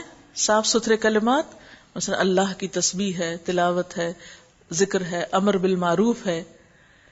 لیکن یہ کس طرح اوپر چڑھتے ہیں؟ والعمل الصالح یرفعہ، نیک عمل ان کو اوپر لے جاتا ہے. یعنی اچھے الفاظ جو منہ سے نکلتے ہیں ان کے ساتھ جب تک عمل نہ ہو تو خالی باتوں سے کچھ نہیں ہوتا، خواہ وہ کتنی ہی خوبصورت کیوں نہ ہو. ابن جریر کی ایک روایت آتی ہے کہ مسلمان بندہ جب سبحان اللہ، الحمدللہ، لا الہ الا اللہ اور اللہ اکبر تبارک اللہ پڑھتا ہے تو ان کلمات کو فرشتے اپنے پر تلے لے کر آسمان پہ چڑھتے ہیں. فرشتوں کے جس مجمع کے پاس سے گزرتا ہے، یعنی جو فرشتہ سے اٹھایا ہوتا ہے، وہ مجمع ان کلمات کے کہنے والے کے لیے استغفار کرتا ہے، یہاں تک کہ رب العالمین کے سامنے وہ پیش کیے جاتے ہیں. بہرحال مراد اس سے یہ ہے کہ قول عمل کے بغیر بے معنی ہے.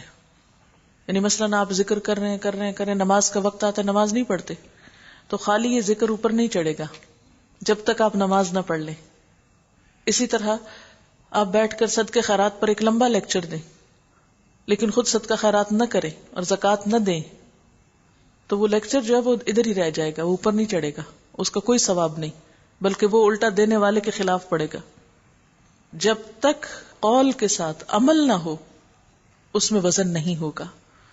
اور اللہ تعالیٰ سے بہترین تعلق کے لیے عمل چاہیے.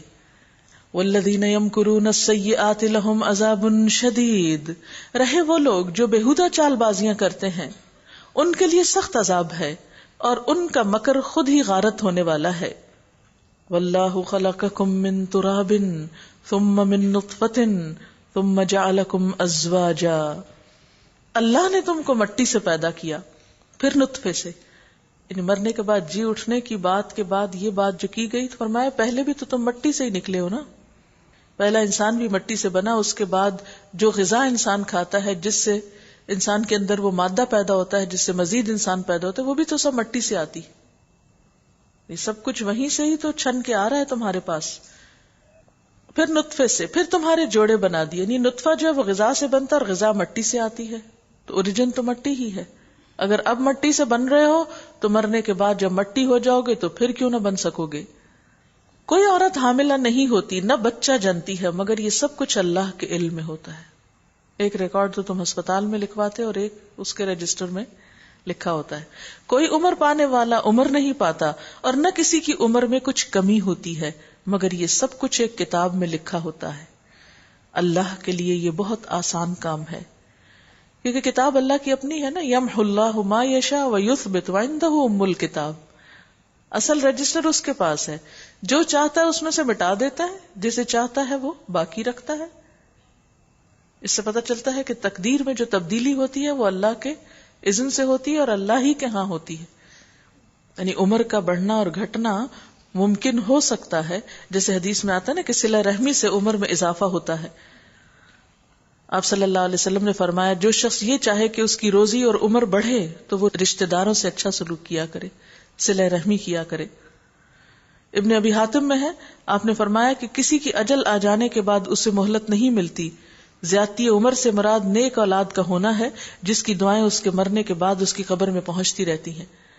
یعنی ایک انسان کی ایک زندگی وہ ہے جو اسے خود ملتی ہے، لیکن اگر انسان اپنی زندگی میں ایسے نیک کام کرتا ہے جو اس کے لیے صدقہ جاریہ بن جاتے ہیں تو گویا مر کے بھی اس کی زندگی کا سلسلہ ختم نہیں ہوا، کیونکہ اس کی نیکیاں چل رہی ہیں، ابھی اس کو پہنچ رہی ہیں، اس کو دعائیں پہنچ رہی ہیں، اس کو نیکیوں کا ثواب پہنچ رہا ہے.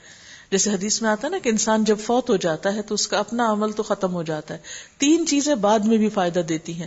ولد صالح یدعو لہ، نیک اولاد جو ماں باپ کے لیے دعائیں کرتی ہے. اب یہ کیا ہوا کہ یہ جو اولاد کی دعائیں ہیں یہ ایک طرح سے اس کی عمر جو طبعی عمر تو ختم ہو گئی، لیکن اس کے بعد اس کی جو اولاد ہے وہ ایک طرح سے اس عمل کو کنٹینیو کیے ہوئے ہے. اب اولاد کی دعائیں جو ہیں وہ نیک عمل میں اضافہ کر رہی ہیں. دوسری چیز او علم ينتفع به، ایسا علم جس سے لوگ فائدہ اٹھائیں. اگر انسان ایسی چیزیں سکھا جاتا ہے، کتابیں لکھ جاتا ہے، کوئی بھی علم کا کام کر جاتا ہے، وہ خود مر بھی جاتا ہے تو جب تک لوگ اس کے علم سے فائدہ اٹھاتے ہیں اس کو ثواب پہنچتا رہتا ہے. تو وہ شخص مرنے کے بعد بھی گویا ایسا ہے جیسے زندہ خود اپنے لیے کچھ کر رہا ہے، حالانکہ خود نہیں ہے، وہ اس کا باقی چھوڑا ہوا کام جو ہے وہ چل رہا ہے. اسی تیسری چیز صدقۃ جاریہ، یعنی صدقہ خیرات، ایسے کاموں میں پیسہ لگانا کہ جس کا ثواب بعد میں بھی انسان کو پہنچتا رہے، یعنی نیکی کے کاموں میں، خلق خدا کی بھلائی کے کاموں میں، ایسے کام جو دیر پا ہوں.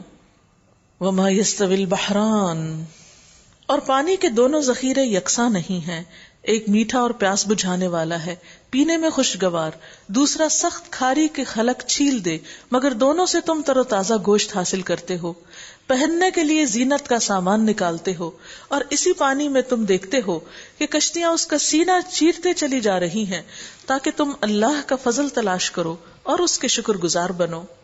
وہ دن کے اندر رات کو، رات کے اندر دن کو پروتا ہوا لے آتا ہے، چاند اور سورج کو اس نے مسخر کر رکھا ہے، سب کچھ ایک وقت مقرر تک چلے جا رہا ہے. وہی اللہ تمہارا رب ہے، یعنی جس کے یہ سارے کام ہیں وہ تمہارا رب ہے. بادشاہی اسی کی ہے، اسے چھوڑ کر جن دوسروں کو تم پکارتے ہو وہ ایک پرے کاہ کے مالک بھی نہیں ہیں، تنکے کے مالک نہیں. انہیں پکارو تو وہ تمہاری دعائیں سن نہیں سکتے، سن لیں تو ان کا تمہیں کوئی جواب نہیں دے سکتے. پھر بھی معلوم نہیں لوگ کیوں جاتے ہیں اللہ کو چھوڑ کر دوسروں کے در پہ، جبکہ وہ مرنے کے بعد کچھ نہیں سنتے. اور اللہ تعالیٰ فرماتے ہیں وَقَالَ رَبُّكُمُ ادْعُونِي أَسْتَجِبْ لَكُمْ، اللہ تعالیٰ پکار رہے ہیں آپ کو، آؤ مانگو مجھ سے، میں تمہاری دعائیں قبول کروں. اور ہمیں کہ اس کو چھوڑ کر ان کے پاس جاتے ہیں جو بےچارے فوت ہو چکے ہیں، نہ سنتے ہیں، نہ جواب دیتے ہیں، نہ کچھ کر سکتے ہیں. اور افسوس تو یہ کہ مسلمانوں کے بیچ میں یہ سب کچھ ہو رہا ہے جس سے خود قرآن منع کر رہا ہے، اور اس کے لیے بھی تعویلیں کیے چلے جاتے ہیں. اور قیامت کے روز وہ تمہارے شرک کا انکار کر دیں گے. حقیقت حال کی ایسی صحیح خبر تمہیں ایک خبردار کرنے والے کے سوا کوئی نہیں دے سکتا. یا ایھا الناس انتم الفقراء الی اللہ، لوگو تم ہی اللہ کے محتاج ہو اور اللہ تو غنی اور حمید ہے. وہ چاہے تمہیں ہٹا کر کوئی نئی خلقت تمہاری جگہ لے آئے، یعنی تم اللہ پہ بھاری نہیں ہو، اگر تم اس کی نافرمانی کرو تو وہ تمہیں یہاں سے اٹھا کے تمہاری جگہ اوروں کو پیدا کر سکتا ہے. اور ایسا کرنا اللہ کے لیے کچھ بھی دشوار نہیں. کوئی بوجھ اٹھانے والا کسی دوسرے کا بوجھ نہ اٹھائے گا، اور اگر کوئی لدا ہوا نفس اپنا بوجھ اٹھانے کے لیے پکارے گا تو اس کے بوجھ کا ایک ادنا حصہ بھی بٹانے کے لیے کوئی نہ آئے گا. یعنی بعض اوقات ہم غلط کام کر کے دوسروں پہ توقع رکھتے ہیں کہ وہ ہماری مدد کر دیں گے، فرمایا کوئی نہیں کرے گا، چاہے وہ قریب ترین رشتہ دار ہی کیوں نہ ہو. تم صرف انہی لوگوں کو خبردار کر سکتے ہو جو بن دیکھے اپنے رب سے ڈرتے ہیں اور نماز قائم کرتے ہیں. جو شخص بھی پاکیزگی اختیار کرتا ہے اپنی ہی بھلائی کے لیے کرتا ہے، اس کا فائدہ خود اس کو پہنچتا ہے. اور پلٹنا سب کو اللہ ہی کی طرف ہے. اندھا اور آنکھوں والا برابر نہیں ہے، نہ تاریکیاں اور روشنی برابر ہے، نہ ٹھنڈی چھاؤں اور دھوپ کی تپش ایک جیسی ہے، اور نہ زندے اور مردے مساوی ہیں. اللہ جسے چاہتا ہے سنواتا ہے، مگر تم ان لوگوں کو نہیں سنا سکتے جو قبروں میں دفن ہیں، یعنی جو ہر طرح کے تعصبات میں گھرے ہوئے ہیں، جنہوں نے اپنی آنکھیں بند کر رکھی ہیں، کانوں میں بوجھ ہے جن کے، ان کو نہیں کچھ سمجھ میں آتی. یہ جو مثالیں دی گئی ہیں، روشنی اور اندھیرا برابر نہیں، دھوپ چھاؤں برابر نہیں، زندہ مردہ برابر نہیں، اس سے کیا پتہ چلتا ہے کہ جس طرح ان دو چیزوں میں کنٹراسٹ ہے، ایسے ہی حق اور باطل میں بھی کنٹراسٹ ہے، وہ بھی ایک نہیں ہوتے. خیر اور شر بھی ایک جیسا نہیں، اور خیر اور شر کا انجام بھی برابر کا نہیں. یہ جو رکوع ہے یہ بہت اہم ہے.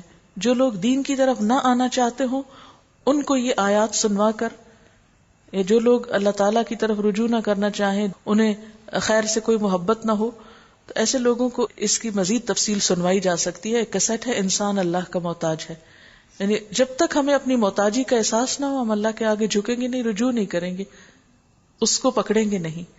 تو جتنا یہ احساس ہوگا کہ ہم کمزور ہیں، ضرورت ہمیں ہے، اتنا ہی انسان پھر اللہ تعالیٰ کی طرف لپکتا ہے اپنی اس کمزوری کو دور کرنے کے لیے. اور کوئی امت ایسی نہیں گزری جس میں کوئی متنبہ کرنے والا نہ آیا ہو. اب اگر یہ لوگ تمہیں جھٹلاتے ہیں تو ان سے پہلے گزرے ہوئے لوگ بھی جھٹلا چکے ہیں. ان کے پاس ان کے رسول کھلے دلائل اور صحیفے اور روشن ہدایات دینے والی کتاب لے کر آئے. پھر جن لوگوں نے نہ مانا ان کو میں نے پکڑ لیا اور دیکھ لو کہ میری سزا کیسی سخت تھی. الم تر ان اللہ انزل من السماء ماء، کیا تم دیکھتے نہیں ہو کہ اللہ آسمان سے پانی برساتا ہے اور پھر اس کے ذریعے سے ہم طرح طرح کے پھل نکال لاتے ہیں جن کے رنگ مختلف ہوتے ہیں. بارش کا پانی ایک رنگ کا ہے، پھلوں کے جوس مختلف رنگوں کے ہیں. پہاڑوں میں بھی سفید اور سرخ اور گہری سیاہ دھاریاں پائی جاتی ہیں، یعنی دنیا رنگوں سے بھری ہوئی ہے. آپ سوچیں اگر دنیا بلیک اینڈ وائٹ ہوتی تو کیا ہوتا. پہاڑوں میں بھی سفید، سرخ اور گہری سیاہ دھاریاں پائی جاتی ہیں جن کے رنگ مختلف ہوتے ہیں. اسی طرح انسانوں اور جانوروں اور مویشیوں کے رنگ بھی مختلف ہیں. انما یخشی اللہ من عبادہ العلماء، حقیقت یہ ہے کہ اللہ کے بندوں میں سے صرف علم رکھنے والے لوگ ہی اس سے ڈرتے ہیں. اور یہاں کس علم کی بات ہوئی ہے؟ کائنات کے علم کے پیچھے. یعنی پہاڑوں کی دھاریوں کی طرف غور کرو، پھلوں کی طرف، انسانوں کی طرف، مویشیوں کی طرف. ان چیزوں سے بھی انسان اللہ تعالیٰ کو پا سکتا ہے. جتنا جتنا انسان ان چیزوں میں غور و فکر کرتا ہے اتنا ہی اللہ تعالیٰ کو سمجھتا جاتا ہے اور اس کے قریب ہوتا جاتا ہے. ان اللہ عزیز غفور، بے شک اللہ زبردست اور درگزر فرمانے والا ہے. ان الذین یتلون کتاب اللہ، بے شک وہ لوگ جو اللہ کی کتاب پڑھتے ہیں، تلاوت کرتے ہیں. اور تلاوت کا مطلب جسٹ ریڈنگ نہیں ہوتا. تلا یتلو تلاوت کا ایک اور مصدر بھی ہے، تلا یتلو تلون. تلون کا مطلب ہوتا ہے پیچھے پیچھے جانا، یعنی غور و فکر کرنا بھی ہے. ورنہ محض ریڈنگ کے لیے تو قرات کا لفظ آتا ہے، پھر یہاں ہونا چاہیے تھا یقرؤون کتاب اللہ، لیکن یہاں یتلون آیا ہے. وَأَقَامُوا الصَّلَاةَ، اور نماز قائم کرتے ہیں. وَأَنفَقُوا مِمَّا رَزَقْنَاهُمْ، اور خرچ کرتے ہیں اس میں سے جو ہم نے ان کو رزق دیا ہے. سِرًّا وَعَلَانِيَةً، چھپا کر بھی اور دکھا کر بھی. دکھا کر سے مراد دکھاوا نہیں ہے. دکھا کر سے مراد یہ ہے کہ مثلاً آپ جب کسی کو کچھ دینے لگیں گے تو وہ نظروں میں آ ہی جائے گا. آپ کی نیت نہیں کہ اوروں کو پتا چلے، لیکن جب آپ نکالیں گے کوئی چیز، رکھیں گے کہیں، دیں گے تو وہ دوسروں کو بھی نظر آئے گی، اور ہو سکتا ہے ان کو جب نظر آئے تو ان کو بھی دینے کا خیال آ جائے. یرجون تجارت لن تبور، یقیناً وہ ایسی تجارت کے متوقع ہیں جس میں خسارہ ہرگز نہ ہوگا. اس تجارت میں انہوں نے اپنا سب کچھ اس لیے کھپایا ہے تاکہ اللہ ان کے اجر پورے کے پورے ان کو دے. یعنی بندہ مومن جب اللہ کے راستے میں خرچ کرتا ہے تو اس کے صلے اور اجر کی توقع اللہ تعالیٰ سے رکھتا ہے، بندوں سے نہیں، اور مزید اپنے فضل سے ان کو عطا فرمائے. بے شک اللہ بخشنے والا اور قدردان ہے. جو کتاب ہم نے تمہاری طرف وحی کے ذریعے سے بھیجی ہے وہی حق ہے، تصدیق کرتی ہوئی آئی ہے ان کتابوں کی جو اس سے پہلے آئی تھیں. بے شک اللہ اپنے بندوں کے حال سے باخبر ہے اور ہر چیز پر نگاہ رکھنے والا ہے. ثم اورثنا الکتاب، پھر وارث بنا دیا ہم نے کتاب کا. کون سی کتاب؟ جس کا یہ پیچھے ذکر ہو رہا ہے، کتاب اللہ کا، اور اوحینا الیک کا، یعنی قرآن پاک کی طرف اشارہ ہے. کس کو بنا دیا وارث؟ الذین اصطفینا من عبادنا، جنہیں ہم نے اپنے بندوں میں سے چن لیا. چنے ہوئے بندوں کو اشارہ ہے صحابہ کرام کی طرف پہلے درجے پر، کیونکہ وہ چنے ہوئے لوگ تھے جن کے پاس اللہ نے اپنی یہ کتاب بھیجی، اور نبی صلی اللہ علیہ وسلم کے بعد وہ کتاب کے وارث بنے. پھر اس کے بعد تابعین آئے، تابعین کے بعد تبع تابعین، اور یہ سلسلہ امت میں چلتا رہا. اب امت اس مقام پر ہے، خیر امت، چنی ہوئی امت، یعنی اللہ تعالیٰ نے آپ کو چن لیا، مسلمانوں کے گھر میں پیدا کیا اور یہ کتاب دی. کیا ہوتا اگر آپ کسی اور گھر میں کسی اور جگہ پر پیدا ہوتے تو یہ کتاب کے وارث آپ تو نہ ہوتے، کوئی اور ہوتے. پھر وہ چاہتے تو آپ کو پہنچاتے، چاہتے تو نہ پہنچاتے، جس طرح ہم دوسروں کے ساتھ کر رہے ہیں. فَمِنْهُمْ ظَالِمٌ لِنَفْسِهِ، ان چنے ہوئے لوگوں میں سے کچھ اپنی جان پہ ظلم کرنے والے ہیں. وَمِنْهُمْ مُقْتَصِدٌ، ان میں سے کچھ بیچ کی چال چل رہے ہیں. وَمِنْهُمْ سَابِقٌ بِالْخَيْرَاتِ بِإِذْنِ اللَّهِ، اور ان میں سے کچھ ایسے ہیں جو اللہ کے اذن سے نیکیوں میں سبقت کرنے والے ہیں، دوڑنے والے ہیں. ذَلِكَ هُوَ الْفَضْلُ الْكَبِيرُ، یہی بہت بڑا فضل ہے، یعنی نیکیوں میں سبقت کرنا. اب اس کا کیا مطلب ہے کہ کچھ ان میں سے اپنے جان پہ ظلم کرنے والے ہیں، یعنی جو لوگ قرآن کو سچے دل سے مانتے تو ہیں لیکن کتاب پر عمل نہیں کرتے، اس کا حق نہیں ادا کرتے. ظلم کیا ہوتا ہے؟ وضع الشیء فی غیر محلہ، کسی چیز کا اس کی اصل جگہ سے ہٹا کے کہیں اور رکھ دینا، کسی چیز کو اس کا حق نہ دینا. جب لوگ کتاب کا حق نہیں دیتے تو وہ دراصل اپنے اوپر ظلم کرتے ہیں، کتاب پہ ظلم نہیں ہوتا. فَمِنْهُمْ ظَالِمٌ لِنَفْسِهِ، جو اپنے فرائض میں کوتاہی کرتے ہیں، محرمات کا ارتکاب کرتے ہیں، نیکیوں میں آگے نہیں بڑھتے، کتاب کو انہوں نے پیٹ پیچھے پھینک دیا، اور چیزوں میں مشغول ہو گئے. وَمِنْهُمْ مُقْتَصِدٌ، اور کچھ ایسے ہیں جو بیچ کی راہ چل رہے، کبھی کچھ کر لیا کبھی نہ کیا. مثلا ناظرہ پڑھ لیا، تلاوت کر لی لیکن سمجھ کے نہ پڑھا، کچھ باتوں پر عمل کر لیا، کچھ باتوں کو اگنور کر دیا، کبھی شوق آیا تو کچھ کر لیا، کبھی شوق نہ آیا تو دنوں کچھ نہ کیا.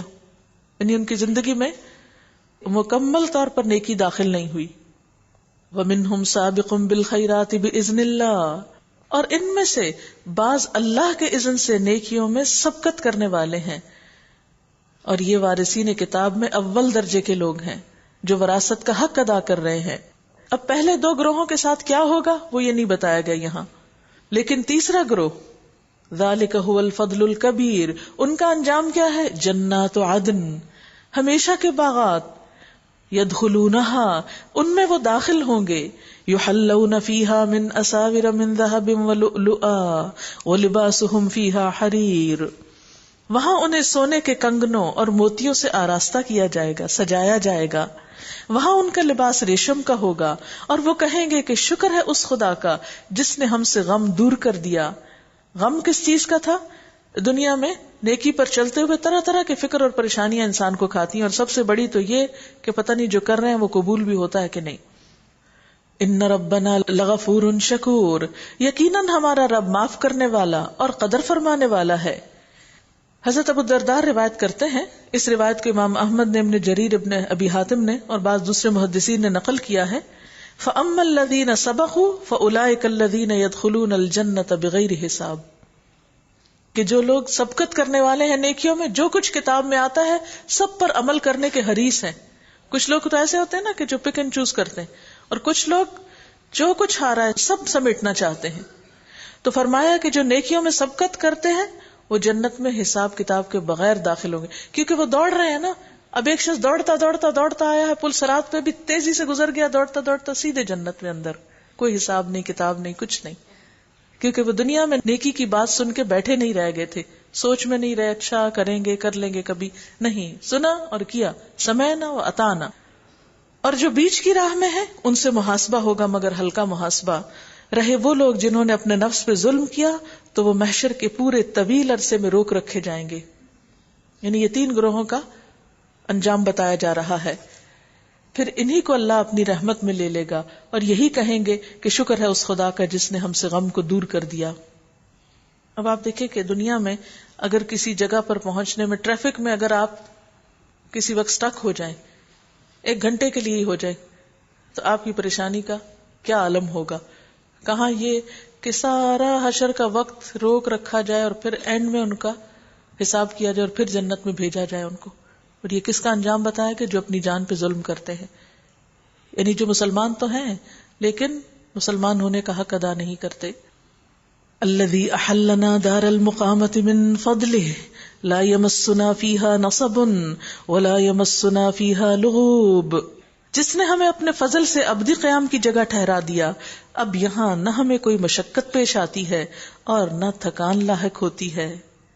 اور جن لوگوں نے کفر کیا ہے ان کے لیے جہنم کی آگ ہے، نہ ان کا قصہ پاک کر دیا جائے گا کہ مر جائیں، اور نہ ان کے لیے جہنم کے عذاب میں کوئی کمی کی جائے گی. اس طرح ہم بدلہ دیتے ہیں ہر اس شخص کو جو کفر کرنے والا ہو. وہ وہاں چیخ چیخ کر کہیں گے، اے ہمارے رب ہمیں یہاں سے نکال لے تاکہ ہم نیک عمل کریں ان اعمال سے مختلف جو پہلے کرتے رہے تھے. کیا ہم نے تم کو اتنی عمر نہ دی تھی جس میں کوئی سبق لینا چاہتا تو سبق لے سکتا تھا؟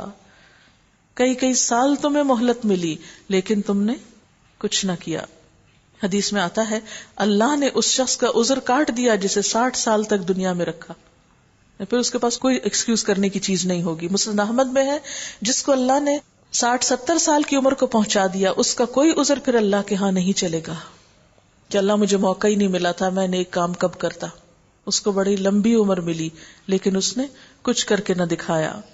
اور تمہارے پاس متنبع کرنے والا بھی آ چکا تھا، اب مزہ چکھو، ظالموں کا یہاں کوئی مددگار نہیں ہے. بے شک اللہ آسمانوں اور زمین کی ہر پوشیدہ چیز سے واقف ہے، وہ تو سینوں کے چھپے ہوئے راز تک جانتا ہے. وہی تو ہے جس نے تم کو زمین میں خلیفہ بنایا. اب جو کوئی کفر کرتا ہے اس کے کفر کا وبال اسی پر ہے، اور کافروں کو ان کا کفر اس کے سوا کوئی ترقی نہیں دیتا کہ ان کے رب کا غضب ان پر زیادہ سے زیادہ بھڑکتا چلا جاتا ہے.